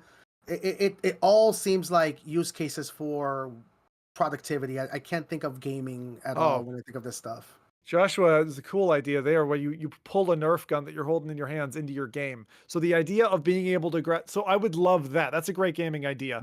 Give me any object. I think a lot of you have seen the guy who does like he does these FPF gifs of like anything. He's like reloading a toaster or whatever, or reloading an electronic toothbrush. I'd like to bring any object into an FPS game and then use it as my weapon actively. That would be really cool. So maybe like scanning an object in your hands and then importing it into the game. There's got to be some cool stuff there that are just. Vario does that with the racing wheels. You can actually mask the physical racing wheel into the VR HUD. It's cool to see that that's becoming accessible, because I believe for you to get that from Vario is like a $30,000 a year subscription. There you go. There's another one for content creators. You've got your keypad for your scenes or whatever. Like you've got your, little Elgato device to kind of punch the right number. So there's a number of things, I suppose, but none of them seem like major use cases. Still cool to get that tech. And again, it's this interesting comparison between Apple ecosystem as a developer and then where Meta's going a little bit more open. And also, I was gonna say it sucks. Like we're kind of glazing over how great this is, but it sucks that a developer had to do what they did with this, because it's not just what they're essentially doing is that the camera itself is not letting you look at things. You can only stare, but it doesn't recognize it. So somebody literally opened up a separate app that is mirroring the feed. So it's literally like holding a window and then aiming the reflection at something else to recognize. That's really messed up when you really, give the developers the access. There's security. The reason they're blocking this is because of the use cases we're talking about. Yeah. These are expensive use cases, and companies and enterprise will spend a lot of money for it. But the developers themselves need access to it too. So it's a chicken or egg problem. We can worry about restriction when things get bad. Let people build right now first. It's that's a dangerous sentiment there. It is, but I mean, we can't live with a fear for tomorrow if you don't even know what tomorrow looks like, or innovation will never happen. Build the nuke, then we'll work out what happens with the fallout. Let's split atoms first, and we'll figure it out. Oh, jeez. All right, that sounds good. Yeah. All right. So, next up, a little bit of PSVR 2 news. We'd previously spoken about the very, very quick hot sale on PSVR 2 coming down in price. Well, guess what? I'm about to sing "Oh Canada." So $270 Canadian off the lead price brings that down below $500 here. So in Canadian dollars, $480 at 3 or 4 different common places. They've got the Source, Best Buy, Walmart, for example, Amazon. A lot of this is actually sold out already. So if you are Canadian and you're like, oh, I need a PSVR 2, well, look fast because these things are drying up already. It's only been open for a couple of days, but that they call it this is what I don't understand. It's part of their back to school sale. And I'm like, the last thing I would need as a budding engineering student or whatever is for someone to put me in a PSVR 2 in like Gran Turismo or Resident Evil. You won't see me again. I will not be studying anymore. Goodbye degree. Let me leave school. Forget it. I don't need college. Leave me in VR, right? So they have their back to school sale, and like a half a year later, you get like leave school sale. Like it's part of the plan. Leave school sale. leaving school or flunking out sale. Yeah. Oh God. But anyway, so the reason I wanted to say this is not just because I'm in Canada and I'm super passionate about Canada, but the point here is there seems to be a phasing by market that's going on. So initially they dropped this out in a couple of places, US, UK, for example. Now it's come to Canada and it's like it's rolling out. So definitely we're staring into Adam's face there. She's next up, I take it. I think she's happy about the PSVR 2 sale in Canada. Those eyes on her, it's really funny. She's like, I missed the sale. That's the I missed the sale face. Sorry, Adam. So what we've got actually up next, that's okay, Rowdy, we're going there next anyway. So that's the kind of newsreel sorted. That's PSVR 2 coming. Watch it for your market. If it hasn't come out yet, I think Sony's basically dumping their warehouse of PSVR 2s for a cheaper price. Just wait for it to come to your country, I would say, and try to get a good deal while you can. My vibe is that even for the next year, we're going to be getting really good releases from developers. And Sony, as a first-party creator of this hardware, is like they did with the PSP. They're going to ignore the fact that it's awesome, and they're not going to develop first-party stuff, and we're going to mostly just have third-party developers propping their system up, and like. It's the thing I want to play Alien on. It's the thing I want to play a lot of like dark, scary, cool games on. So expect to see it like continue to be supported. It's not a device that you should run away from. Say it was like a mixed reality headset on sale. Like that's probably not a good buy right now. But PSVR 2, keep your eyes open. Grab a sale if you can, and let us know if you are a new PSVR 2 owner, what you thought about all of that, what your first experiences were. I'd love to see some feedback in chat after this episode. Okay, next up, let's move on to our mega one for Gamescom. So Adam went to Gamescom, and she has been doing a great tour over there and has graciously sent us a video postcard. So this one is a little bit different. We don't usually have audio on our videos, and I think it means that I'll see if I can hear it. But Rowdy, when you can, why don't you go ahead and run? Okay, I'll see if I can get it to work with the audio as well. That would be great. Yeah. So there was this thing called the Home of XR, which was set up, bunch of sponsors kind of collated, and Gamescom being the biggest game convention out there, they have like this place that was well executed, I've heard, and showed off a whole ream of different XR games. So I'll actually read those off just while Rowdy's trying to get the audio there sorted for Adam's video. I got it sorted, but it's just the audio from us is going to be double for a moment. So we need to just be quiet for a second, and then we can talk over it as well. Cool. All right, here we go.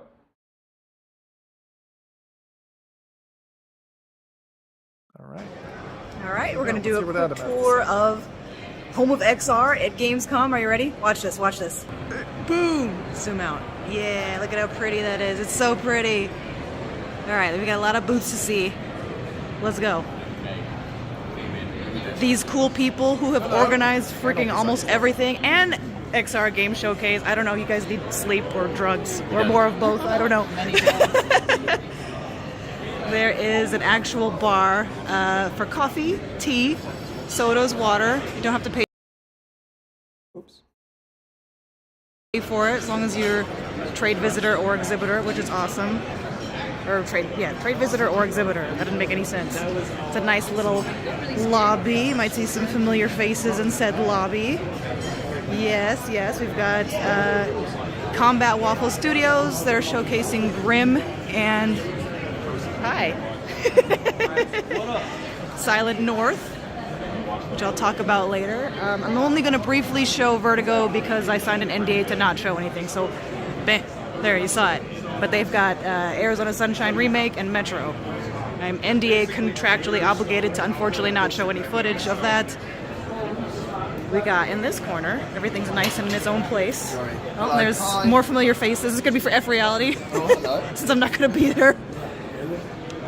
We have 2 awesome games. We've got Wall Town Wonders, which is a mixed reality game. Super fun. And then we've got sort of Dead Spacey. That's okay, you're going to be in it, man. Kind of a Dead Space Doom 3. We've got Memoriam, which is also awesome, and I'll talk about later. And then we've got Drop Dead The Cabin's Last Stand, which is I gotta make sure I get this right. Mixed reality, multi-location PvP shooter, which is really cool too. They were all awesome. Flat to VR over here, showing off Trombone Champ and a mixed reality drone game that for some reason I can't remember the name of. More familiar people. Hey Skiva, what's the name of the drone game again? It is called Skyrunner. Skyrunner, that's right, thank you.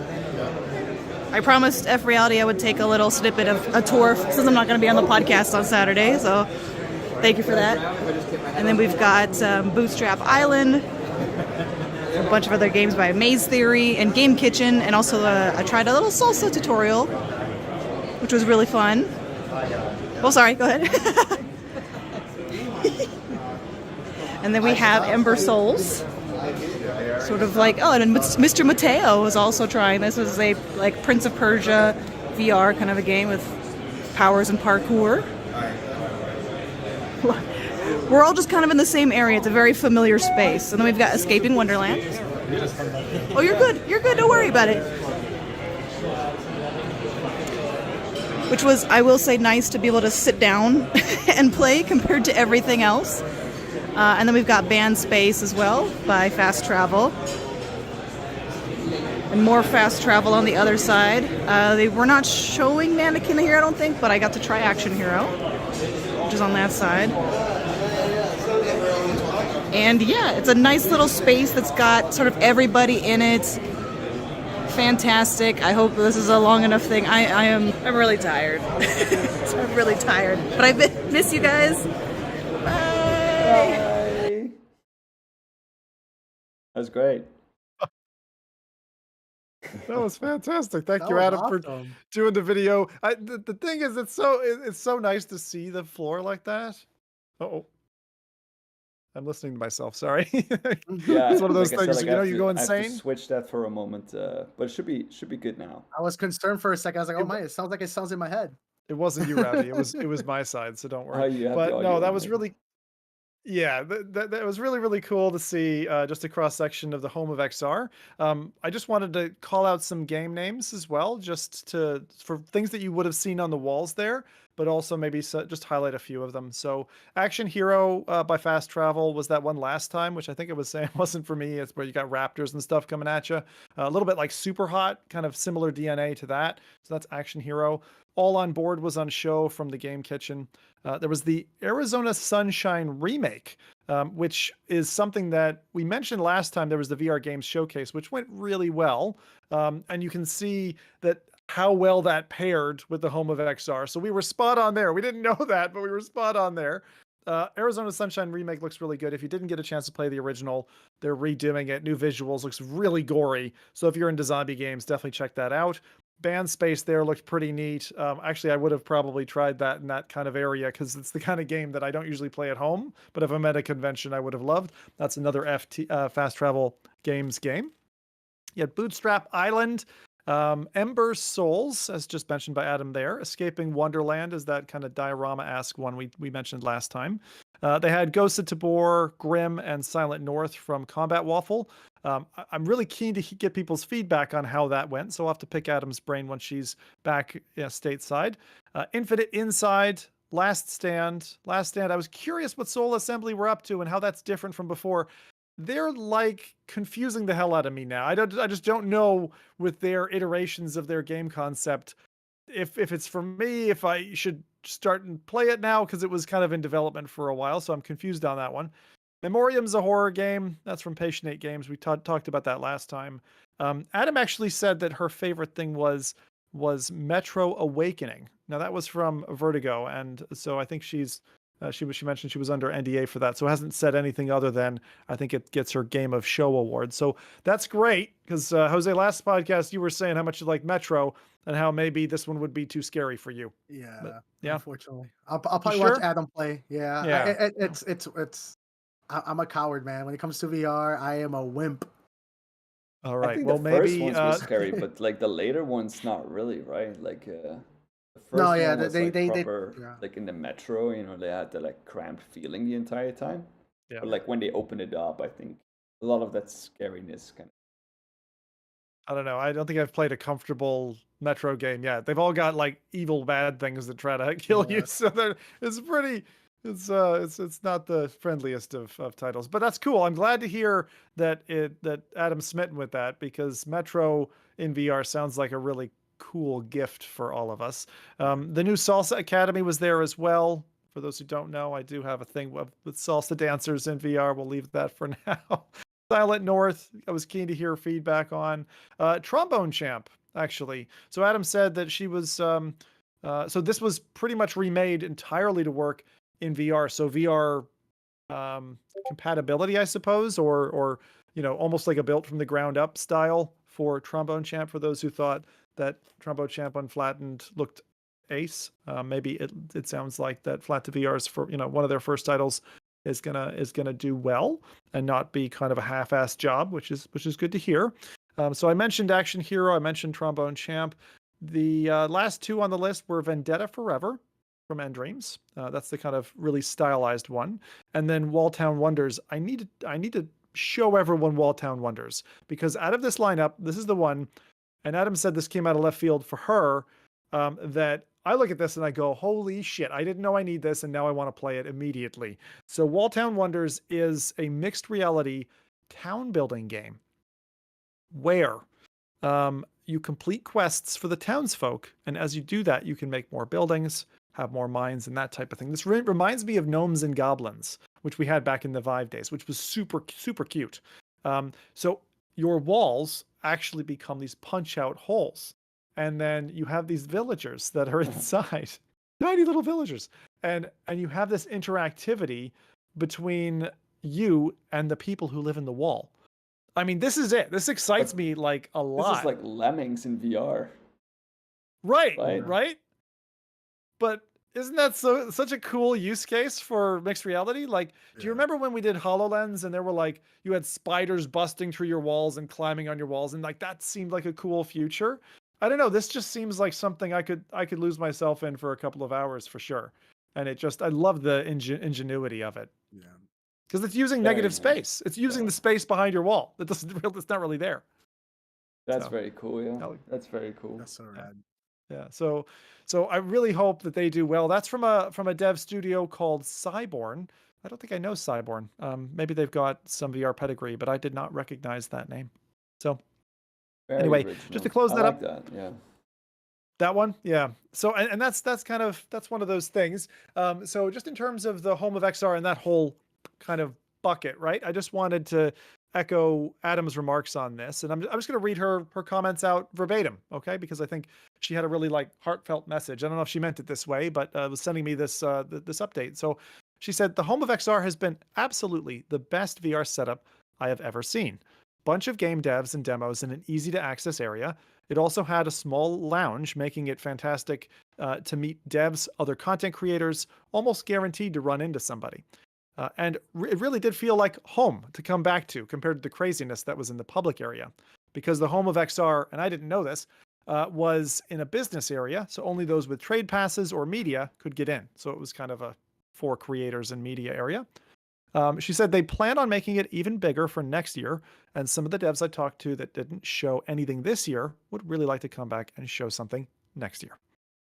So that was Adam's coverage from Gamescom and the XR portion. There was one kicker I'm going to mention, which is kind of this is one of those frustratingly specific location-based experiences that you want to play, but you'll never get a chance to, which is the World of Warcraft Escape from Dalaran VR experience, which looks like Birdie, if anyone knows Birdie, or Birdly?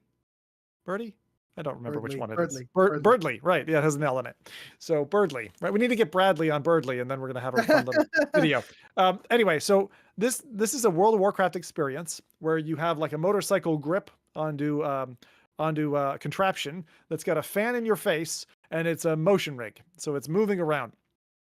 In the game, in the experience, you're actually riding on the back of a dragon through a sea of other dragons, and mounts in WoW is a big deal since they introduced that many years ago now. And Adam described this as a really cool 5 to 7 minute experience and very immersive. And she'd like to see kind of other stuff like this. Now, you might be asking, why World of Warcraft in VR? I think this is just a stunt because at BlizzCon in November last year, they announced 3 expansions coming. Now, I'll be honest, I did lose a friend. Maybe some of us have as well around this table, but I lost a friend to World of Warcraft where like he and I were StarCraft buddies and we were doing all this stuff. We used to do LAN gaming. And then all of a sudden he disappeared for 10 years into the belly of World of Warcraft. And I nearly followed him. I nearly got hooked until my wife was like, no, you're not going down that hole. And so a lot of people are very passionate about World of Warcraft. And this looks neat. And it's actually a shame that maybe Blizzard wouldn't consider full board VR support for their titles, because in third person you could get a really cool stereoscopic view of the battleground, you know, your Warcraft character, your StarCraft map, whatever it is. So I would encourage Blizzard, if any Blizzard employees are listening, to definitely take this up as a chance to get into VR properly. But that seems like a pretty cool showcase piece. Now, Jose, out of everyone here, you're the most likely to be able to cross paths with this thing and try it out as well. What do you think? Something like this is going to pop up around the States, or like? Probably China before the States. Okay. I know China has a lot of IP tied theme parks and rides, but I'm sure they'll probably show it at BlizzCon or something like that. Yeah. Especially if it's getting that much. It's such a good marketing tool. I can see them using it more. But yeah, I saw this. I was like, they're going to reuse this probably for an arcade experience in China.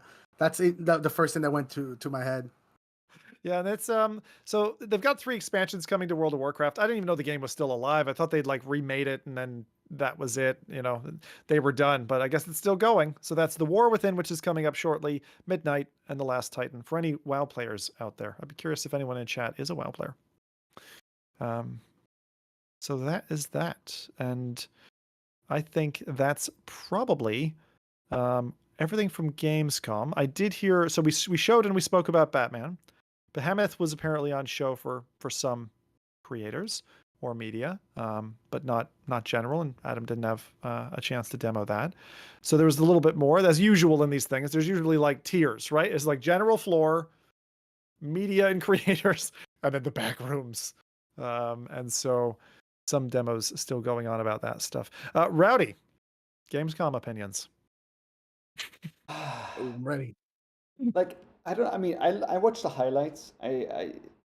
Because I didn't have the time to like watch the full show, but I watched the highlights on like, you know, the general stuff. And I just felt, I don't know, like I felt like there was a lot of stuff that I was just not interested in. I don't know if it's because of me, but I felt like you mean VR and flat, or just VR and flat, just in general. I felt like there was a lot of reiteration or showing big IPs, but little interesting, like real interesting content that I was like, wow, this is really, this is something to look forward to. And we had a couple of things maybe in VR that were cool, or like, you know, again, like the big IP, like we see with Batman.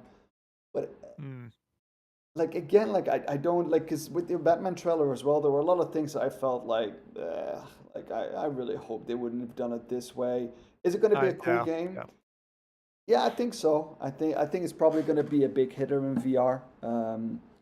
But at the same time, yeah, like I don't know, it feels like again, like it's this time of year where there's like a little bit of a dip, and then we have Gamescom, and like I sometimes feel they should like schedule that show at a different time frame where there's just a lot more stuff happening. Yeah. And I just don't feel like a lot of the stuff that got announced as well. You have the big Borderlands 4 announcement, of course. Right. Yeah. But I didn't see even the trailer that, for like, that, but There there was wasn't no one. trailer. oh, there That's wasn't. the It was just thing, the right? announcement. It's just an okay. announcement. Oh, well, they had like a little thing to show, but it was like a 30 seconds animation, basically. Not even like they even said like no in-game footage. So Please tell me that Claptrap is dead, because I really I'm not I following the said, series. I don't But I know know. what I you're don't know. saying. I know what you're saying. The But sentiment, like, though, yeah, like, it's but you were saying just pre-show, like, are you feeling that the whole industry is a little bit burnt out, like at the moment, of like fresh, exciting ideas, just in terms of games yeah. in general? Yeah. I think just in general, yeah. But it's always around this Yeah. time of year where I feel like there's a little bit of a dip, and it kind of picks up again after like the summer, where I feel like there's more exciting announcements.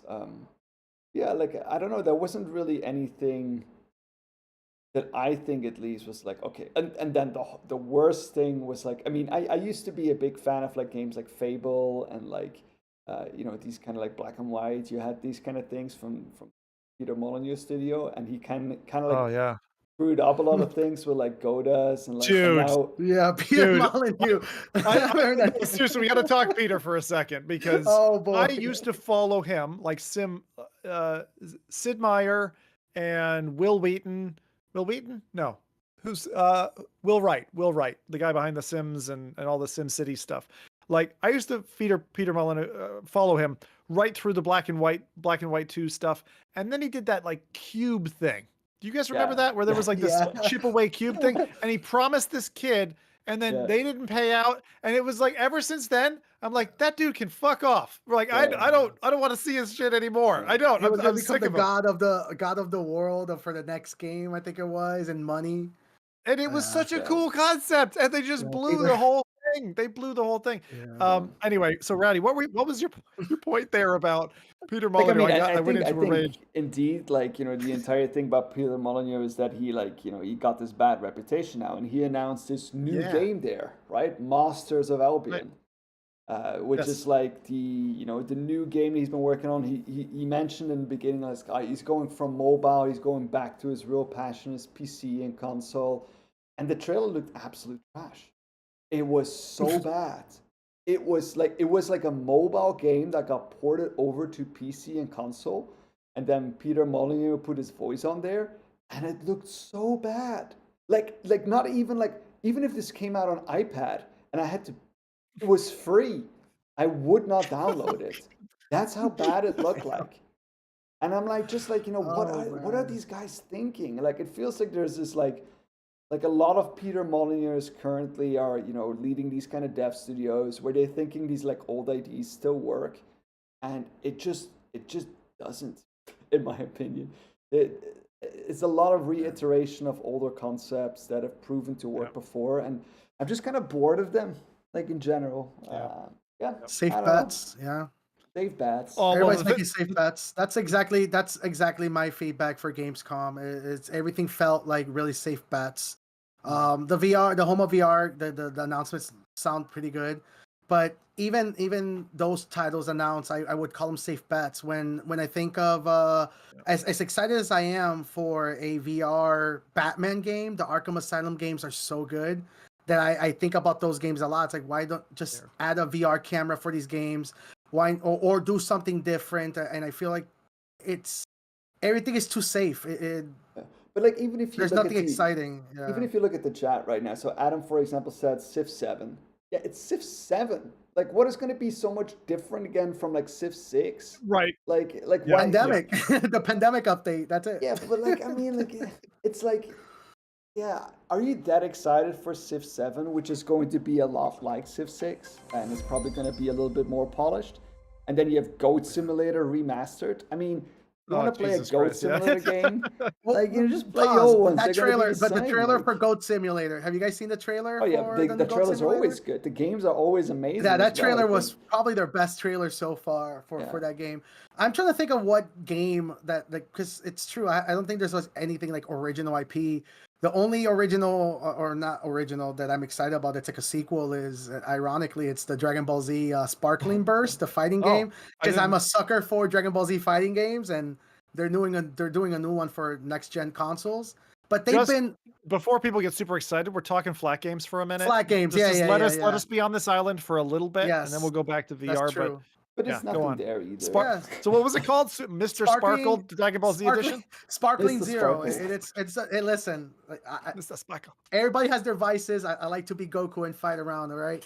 But Dude, that's Are there good DBZ games? Because I wanted them when I was a kid, but I never came across one that I the enjoyed. Tenkaichi games are the closest thing to a Dragon Ball Z fight because you can fly around and you're fighting, and it's You're in they're Nimbus the Cloud. better games, and that's what I'm excited about. But The one that I heard, and I don't think this was Gamescom, but it was around the same time, is the new. I don't even know the title of it. The new Doom.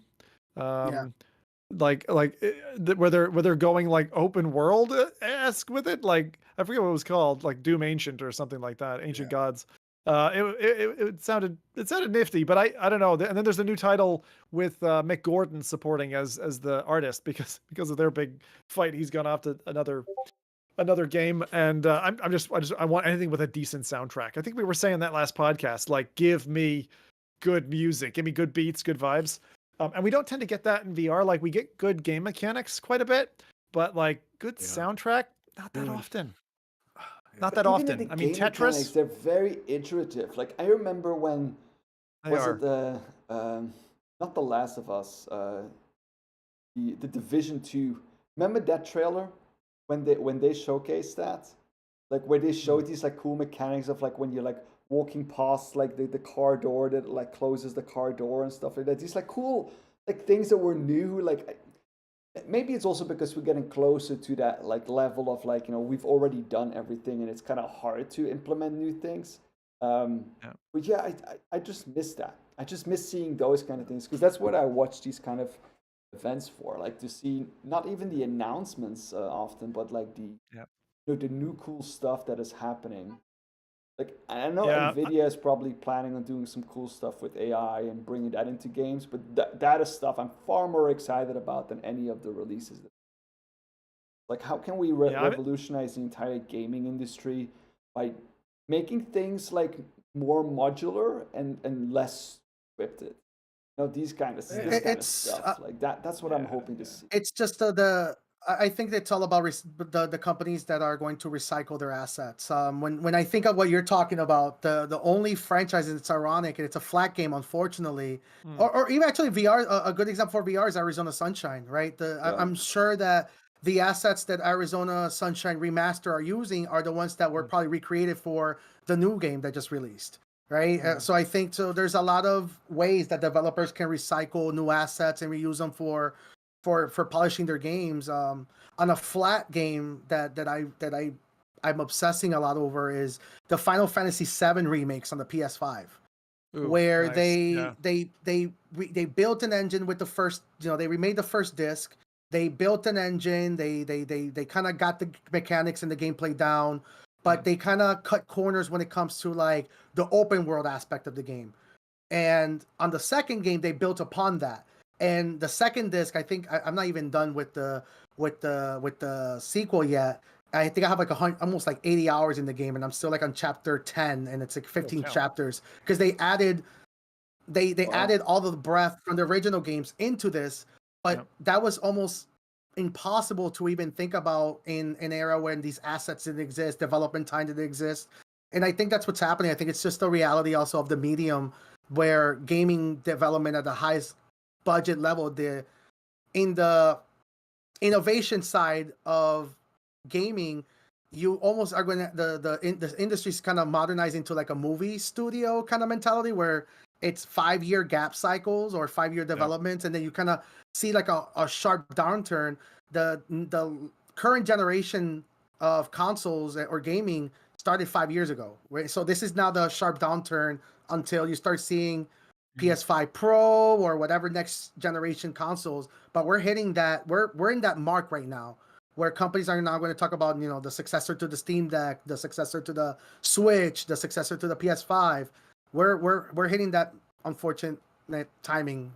So I'd like to see. It's so funny because in these showcases, like what I look for, kind of like Rowdy, I look for news that was unexpected. Like the rather unexpected news is what I tend to look for. And I don't know why lately, because I wasn't for the last 10, 15 years now, I wasn't a huge like mobile gamer, right? But I want a pocketable like thing to play with. And someone might say, "Oh, your phone can do games," but like it's not the kind of game I'm kind of looking for. I want a dedicated little console I can have in my pocket. Like a Steam Deck is fantastic for home use, but it's just too much. It's too big for carrying around.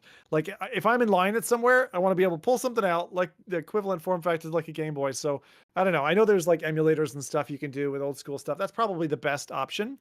But I'd love to see Nintendo or somebody come out with games in that form factor. And yeah, maybe we get something like a Looking Glass style thing where you've got like a 3D screen without the need for glasses, in that form factor. I don't know. I'm dreaming for future, but in reality, flat games serve a purpose. And for me at the moment, that's until you got enough kind of energy to get into like I still want to be in VR all the time, but like sometimes your battery's flat and it's like I just can't, and honestly that's a difficult admission, but after a few years of like just going so hardcore into VR, I allow myself that now, but VR doesn't have to be VR doesn't have to be a sweaty experience either. Like I love being in VR and playing flat games. I think that I think that's the same. Yeah, You talked me into that, better. and it's fucking awesome, man. It's so cool. Like use it as a headset replacement, and with this new tech, right? You don't even need the monitor because you've got the access even at BIOS level, which is cool. So yeah, we're getting there, but we're not there yet where that feels as relaxed as like sitting with a handheld or sitting in front of TV. And I can't wait. I want to get rid of monitors and screens like as soon as we can. Please. All right. Well, that was good. That was Gamescom. Gamescom, cool show. I've never been to Gamescom. That is definitely on my map of things to do. I want to thank Adam very much for sharing your coverage with us. That was really awesome to be able to see what the home of XR looked like. Also, just a clap to 2080 Games. I know Mike had his showcase and name on the board there. That was cool to see in amongst some of the other VR heavyweights. So good to see that. Releases. Hey, it's time for Jose. Give us what you got. All right. So I have two titles. Unfortunately, as we mentioned, it's going to be a little bit of a dry spell because unfortunately we're hitting the October run leading up to the Meta Connects. First game I have is Starwave, a rhythm game that takes you on a cosmic adventure where high energy music and free form movement come together. It's all about riding the rhythm, man. I added man at the end. I just feel like I should have added that, but yeah, it's a Meta Quest 2 Plus game. It's $25.99 US, about £20. I believe. Yep, they have a pre-order going on right now. Releases on September 5th. You can get the. I only have the pounds for it, so £15, probably be around 20 US. I'm not. Don't quote me on that, but yeah, it's a little bit of Beat Saber ish. What the hell, man? Anyone with carpal tunnel syndrome cannot play this. Do you see those segments where you gotta like? Oh my god. I love the pretty dinosaurs and the vibes. I like the pretty dinosaurs. The reason I added this game, funny enough, I'm blanking out on the name, but it's from the guy. We spoke a little bit about it, but it's from the guys that made. No. What is it called? I thought you were thinking down the roots of Jeff Minter. I don't think so. No, not Thumper. It's from the makers of Thumper. Oh, you mean Thrasher? Thrasher. This looks like it stole Thrasher's kind of whole MO. Well, that's the reason I wanted to bring it up, right? I play Thrasher, and I wanted Thrasher to play how this looks. As much as I love Thrasher, there was a disconnect of the player with the controller. Like you're kind of the hands that you're moving are kind of are detached from the dragon that you're moving around. So does this Is there? So I haven't played it yet. You did. Okay. You did your homework, so good job. I know you updated me at the end of last podcast, but this is for everybody else to hear now. So just reintroduce people to the concept of Thrasher. Is it with controllers or is it hands? How do you control it? Yeah, so you use your hands to move each end of a dragon that's grabbing things in the virtual space, floating around. And for me, that's kind of not what made me fall in love with the previous game, like Thumper, where you had a direct connection to the orb, the little beetle, the beetle that's going on the track. I love the scarab, man. right? You so feel cool. the intense haptic when you hit the walls on the scarab. That was not there in Thrasher for me. I felt like the dragon was disconnected. I felt like I was playing like a 2014 early VR game where I'm just moving my hands around in slow motion, and beautiful visuals and point markers and combo numbers for all that, but the disconnect of the gameplay, where I feel like Starwave kind of saw what Thrasher was going for, and they were like, hey, let's just give the person Beat Saber hands. Even though it's going to look like a Beat Saber clone, at least now you're in tune with the beat, you're moving around, you feel like you're connected to the actual physical movements that you're doing in the game, and I feel like that's important for rhythm-based games. You know. But it's I'm worried now. I need to go play Thrasher and do my homework on this one, but that disconnect, not having the haptic connection, like you felt, this is going to sound silly, but maybe not to Jose, or maybe not to people who've played Thumper. You felt like you were grinding on a metal beam. Yeah.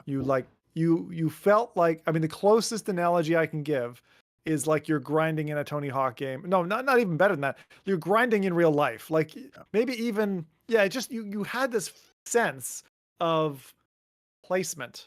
Like the scarab landed and it would fly and then it would land again. And it was a punch when you landed. And there were kind of energy waves that would ripple through you. So in no other game, I think, is the haptics so well closely tied and punchy with the music. And it was incredibly important, an important element that if they swept that away completely, and you're only able to use hand controls and you can't hold anything with haptics, I expect I'm going to be as disappointed as you are. Yeah, I felt the closest I could describe it is like throwing a paper plane and pretending you're controlling the paper plane with your hand as it's flying away. You just feel this. It's a disconnect, and it bummed me out. I didn't play longer than like an hour, but yeah, that's where we're at. But yeah, that's Starwave releasing on September 5th, $25.99 US, 20 pounds. And the next game I have is Puzzle Sculpt. It's a mixed reality 3D puzzle game. It looks like it's a mashup between Puzzling Places, I think it's called, Puzzling Places, but also with Threes, which is a math-based app game that I'm addicted to. Is this this is an Apple Vision Pro game? Cool. Yes, it is a Apple Vision Pro game. It's a Apple Arcade Apple Vision Pro game. So I believe if you get a brand new Apple device, they give you trials for Apple Arcade. So I'm sure there's a lot of Apple Vision Pro users with subscriptions to Apple Arcade, and that's why I brought it up. It's a free game for Apple Arcade users, $6.99 US, about £5.99. But I recommend subscribing to Apple Arcade. I think it's like $3 a month, and you get access to all these games. Yeah, that's neat. Looks like you're like playing Threes, and then you're winning virtual objects, and you can place them on your shelf. A little piggy, little cow, some fruit. Right, it's just more polished versions of these little games that we normally see, and Apple Vision Pro has some scarcity people talk about all the time, so I felt like highlighting this. And not the most exciting game, but hey, it's a game no less. So those are the two games I have this week. I don't know if that was just my side. I saw a stutter on the trailer, so if it wasn't just me, then I'd ask Rowdy to run it again just so we could see that more clearly. But if it was me, then all good. Nice games. So that was Puzzle. What was it again? Puzzle. So it was, the first one was Starwave. And the next one was Puzzling Sculpt. Oh, sorry, Puzzle Sculpt. Puzzle Sculpt. Okay. Puzzle Sculpt. Yeah. Puzzle Sculpt. Well, it's good to see at least some games coming to Apple Vision Pro. You know, I would still like to see Apple Vision Pro adopt something like Resident Evil or something with teeth, because that The headset is really cool. It's a really cool headset. Like when I got into my Quest Pro the first time, I was like, oh, I wish this was better, And then I got into the Vision Pro and I was like, wow, I wish this was less expensive. So, the two need to like somehow find a nice middle ground. And I think Apple's going to do that in their next edition of the Vision Pro. The first one had to be. I think it did need to come out. I think it's the right executive decision to bring us the Vision Pro. So that's all good. Well, again, thanks as usual for picking out some cool titles there, Jose. Much appreciated, especially pulling up stuff that I probably would never see. So this podcast, everybody, runs every 2 weeks. I say it's short, and it never runs short. So I expect 2 or so hours of content from us every other Saturday, both on YouTube and Twitch. We got timestamps after the show, and audio goes up on Spotify, iTunes, and SoundCloud, usually around midweek. Chat, you guys have been good to us today. Thank you for the donation there. Sampler19, much appreciated. We saw that earlier. And I will just say thanks all for a nice conversation. We'll be glad to welcome Adam back next time. And bye-bye for now. See you on the next FReality Podcast.